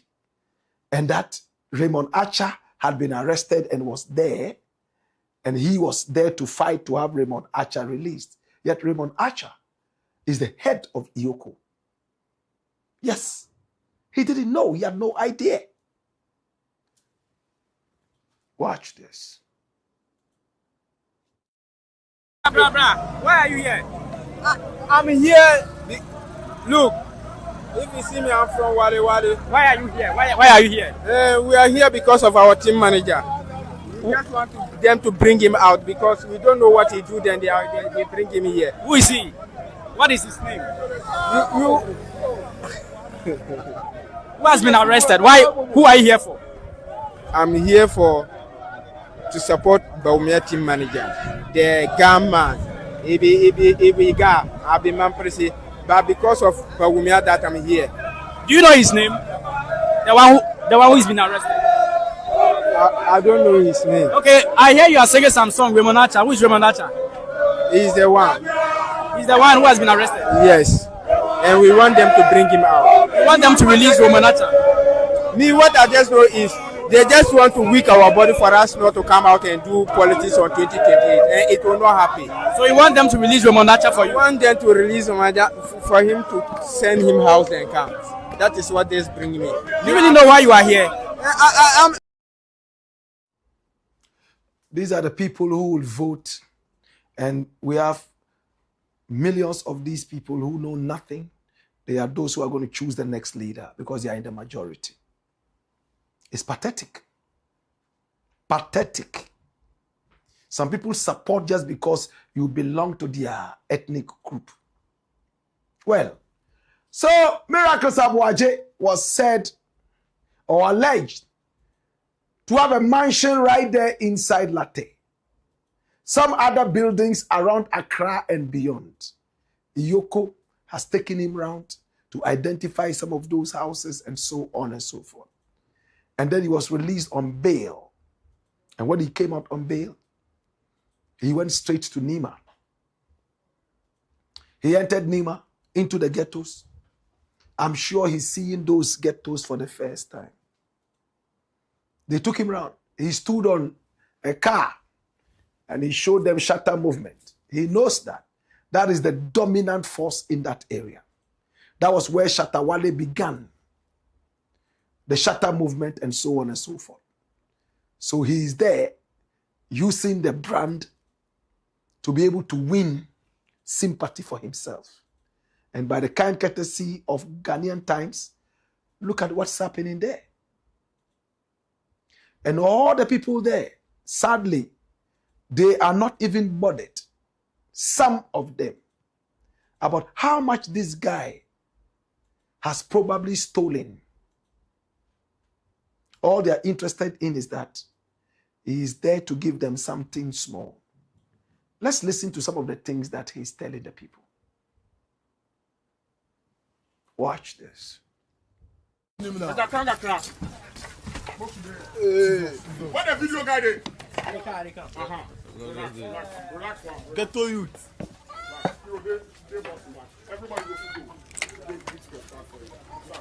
Yo, then they inside. Nice one. What's one? This one, I say I can't thank all of you. I hear all the prayers, the support. I come out, I see the love. See, so today I say, nah, I no go for sleep. I for come thank you. Most of you say I never meet before, but you leave everything where you come the street stop can support me. If you know be you people, I should say, but now like I still there inside. So today I say I come show you love. Trust me. After today we'll be family. I never go forget you guys. I never go forget you. Thank you. Thank you. Thank you. Bro. Thank you. Politicians are good like that. He's speaking pidgin to them. He's trying to force himself in there. But look at the environment. Look at the gutters. The stench. Look at where his mansion is. The money that would have helped to create gutters in Nima. The money that would have helped to build a university in Nima. Hospital in Nima. Some of these people, the politicians, they scoop that and continue to live as the ghetto people in poverty, whilst they build for themselves on higher grounds. They only care about us when elections are here. They give us a bottle of oil, 4 things of milk to buy our votes. The moment they come into power, they change their numbers. What is even most annoying now is they have something they put on their phone. When you call, to say record your voice and then tell the reason you are calling. Then they would hear your reason, and if they don't want to answer, that's it. Look at what this guy is doing. If he has truly stolen 55 million, he has no business going to the ghetto. If I were a member of this area, I'll tell you what to do with these people. One lie. All those politicians who only come to us when it's election time, I will decide what the ghetto should do with them.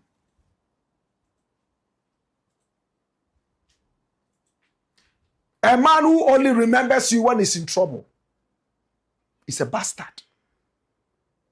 Wallahi shagging. A man who only remembers you when he's in trouble is a bastard. And a lot of these politicians are like that. You are in the ghetto. Malaria is killing you. No jobs. Drugs all over the place.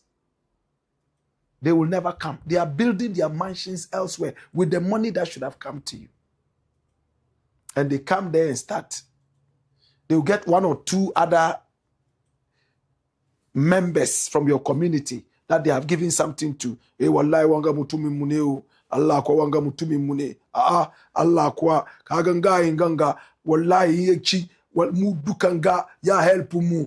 Ya after the mu. Allah munje ture. Allah kwa America. Shegen. Shegen banza. Yechi. Ko phone ishmayakish. Ya sake numbers. Yoko is going to follow up on this seriously. As for this guy, I don't see why he will not go to jail. I trust the prosecutors. The same way we told you that WONTUMI will go to jail is in there. Is the Blakk Pot. AKYEA Kukushunemo. And here we speak truth to power. I want to appreciate you. I want to thank you. Yes. Tomorrow is going to be a better day. We have a lot of exclusives tomorrow. Make a date and don't be late. Our numbers are scrolling on the screen. Pick up the numbers and do business with us. Yes, you have a story you want us to follow up on. We are more than just excited to do that. Please don't leave this platform without subscribing. Okay? And hitting on the notification bell. Thank you so much for supporting the show. And remember, it's for free when you subscribe. Okay? We love you. We appreciate you. It's the Blakk Pot, AKYEA Kukushonemo, where we speak truth to power. Let's see your comments and we are done for the day. Okay? Alaji Dole says fire. Godwin Mawuduji Agbemafle says Amu of fire. G positive says maximum sentence is 25 years and the minimum sentence is 50 years. So is the 20-year jail sentence for WONTUMI harsh? Someone has been sentenced to 10 to 20 years imprisonment just for stealing a goat. How many river bodies and forests did WONTUMI destroy through that is illegal mining? The 20 years is even small. But the worrying point is that he may be out sooner than we expected because Agrada was sentenced to 15 years. But what happened? She just served less than a year in prison. So how much more a politician we are here to see? Still, is God and country. Well, I'm happy about this comment. There's a new sheriff in town. They are jailing their own NDC guys. Let them continue to be there. My happiness is that even if WONTUMI spends 1 month in jail, he will start to wear pampers.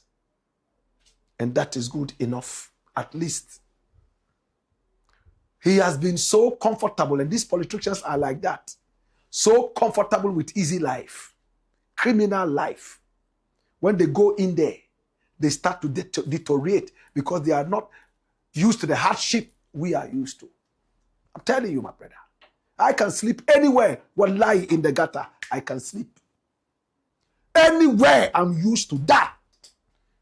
I can fast for a week without food. I'll just drink air. Can they do that? Flip. More comments, send them to YouTube, via YouTube and via Facebook. Nana Ogumpower says, greetings to spiritual president. Joshua Gwenny says, Mu of fire. Kamshina Zaid says, Black Rasta, Mu of fire. Waves GH says, my boss, I'm here. I would like to see you. Please, my name is Fred from Tema. All right, our numbers are on the screen. Pick up the numbers and call us. And yeah, certainly we'll meet you. Nico Che says, hello, Rasta. I have a few questions and I will appreciate it if you address them one after the other. All right, let's go. One, the MPP held a press conference this afternoon during which it maintained that Chairman WONTUMI was not involved in illegal mining, a position that former President Akufo-Addo has also previously expressed. In light of the court judgment, do you think the former president may have been misinformed at the time, or do you believe there were other considerations behind this? I don't trust this, your former president. Look at what he took us through. And who would even want to quote him? He lacks credibility. For me, somebody who supervises over criminals is a criminal too. That's what I believe in. What didn't he say about the money under the bed and all that? How many times has Nana Akufo-Addo condemned legitimate worries Remember Frimpong Boateng coming out with the write-up, the committee report on Galamsey. He threw it away for 2 years, 3 months. 2 years, 3 months. Until it was leaked. Look at what is happening in Chebi right now. They are shooting and breaking people's legs over Galamsey. If you are taking it seriously, I'm sure by now something would have happened. So as for him, I don't trust him at all. Kennedy Japan said his own NPP people were engaged in the Galamsey. Remember when they said party Hienska? WONTUMI and the rest were financiers of the party. You think that they would bat an eyelid over his activities? He should go there. 20 years. 2. If it is established that Chairman WONTUMI acquired assets through process of illegal mining, is the state empowered to confiscate these assets under the law, or will they remain his property? No. They are going to have another sitting. That is what is called restitution. They will seize all those things. It will be seized. Everything. And already there are some stolen cars issues on Chairman WONTUMI. One man. How could he be innocent? Why can't we speak the truth in this country? Stolen cars, WONTUMI is there. Illegal mining, WONTUMI is there. Boasting, WONTUMI is there. If they remain his, does that not create a situation where an individual can serve a prison sentence and later return? I like that kind of reasoning. So it's going to be picked up in restitution. Okay? He will be denied everything. Everything is going. And they've already listed a lot of things in his name. Would you be surprised if Chairman WONTUMI appeals the judgment and ultimately succeeds? Yes, I will. Because this court is a very serious court. It has done it so well, and WONTUMI should be in there. Thankfully, before the NPP comes into power, it will be 6 million years. By what time WONTUMI would have died? All of you would have died. I will be the only person alive with the new generation to tell them what happened in our generation. Finally, I look forward to hearing Paul Adum Ochri's perspective on the judgment and the broader issues arising. He himself knew that WONTUMI was going in. All the NPP guys knew that he was a criminal. They all knew. But they won't speak the truth. And we, civilians, must come together to fight politicians. Don't allow them to go and steal and finally come into our ghetto to tell us that they are SHATTA movement. So what? Get out of here. Mustafa Hussein says more fire. Seydou Isaka says greetings from Tokyo. Nana Obidiaba says Black Rasta more fire. Knee boy is smiling. Okay? More comments? And then we have David Walker. He says authentic source. Respect. Anasco. Ajimagba. Ajimagbo. Anasco. Ajimagbo. Beautiful name. Ajimagbo. Or Ajimagbo. Greetings from Qatar. Bala Jowasa. Bala Jowasa. Greetings from xenophobic country. South Africa. Okay. We hear you. Patawu says, hello, Black Rasta Safocheni Ayika Kalo. Says the law is the law. Ghanaians would have to come together to fight against lawlessness in any form. For when the rain falls, it doesn't fall on only one man's house. Akana Izura says, welcome, legendary Black. Watching you live from Torino, Italy. Finalement, WONTUMI has been jailed. Finally, yes. Mamma mia. All right. And then we have Abenasila, who says fire. Bliss Abound says legendary Professor Blakk. Agogo Malabi Ba Yao. Pour the righteous truth upon us. Rasta, watching you live in a Babylon City, Virginia. Bless up. Respect Agogo Malabi Ba Yao. Yao Adobo says, good evening, my professor. Ghana is revamping gradually. Yes, that's what I was just talking about. Police, economy, and much more. We should all support to let it grow. Yes. We should build more great people to come and do the work. Okay? Ebo Cromwell says, welcome, bro. Osain Baby says, come here. The Black Pot, a.k.a. Kukusho. No more. Okay, we'll take the last one. And this is engineer Water Sweet, the captain. says Kuku Shonamo. LP Saki says Blakk, you are truly important to the Ghanaian people. You are also very important because you are helping grow the channel and make it bigger. Thank you so much. Salisu Yakubu says, good evening, Blakk. Today is my happiest day. Chairman WONTUMI is going to jail. In fact, he's in jail. Tonight by 10 p.m., we'll get some more reports. He will be initiated. And they have their own way of initiating people. Hallelujah. Francis Kofi Ayivi says, greetings. His Blackness, welcome. Prince Hina says, Blakk, the law of accountability should be widened and raised so high if we really want this country to develop. MPP Kai Samuel Nyan says, Muwa fire. All right, it's the last one. Sweet Papito says, Amara Rasta Sabeli, speak truth to power. Hey, come here. Oyo. And then Maklabi says, better. And then Antaru Yakub says, this is the way Ghana must go. Thank you. Sweet Papito says, El Chamano. Things say, Ide wise, Muman. Hey, come here. Alasan Tahiru says, whoa, WONTUMI is not intelligent. Some of the things he said in interviews he granted were used against him in court. Yes. The one that he said he asked people to go and, did you get the permission of the authorities and all that? No. And then Edu Brimpong says, Rasta, don't jubilate when your brother is in chains. No, I will jubilate in this case. I'll pop champagne. Ah, my brother, what are you talking about? When we were warning them, they were insulting us. Eh? Even God jubilates, my brother, when people repent. But when they refuse to repent, he doesn't spare the rod. Wham! I am jubilating because Ghana is working. I am sad because he didn't listen. But when he goes there, he will come out a better person. Now he's 50. He will come back when he's close to 70. Unless he gets a presidential pardon. Yes.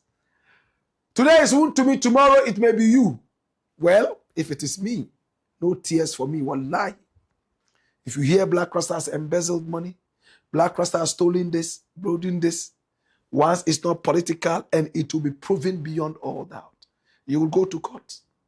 You realize that, Papa Kra must say, wako yes cano.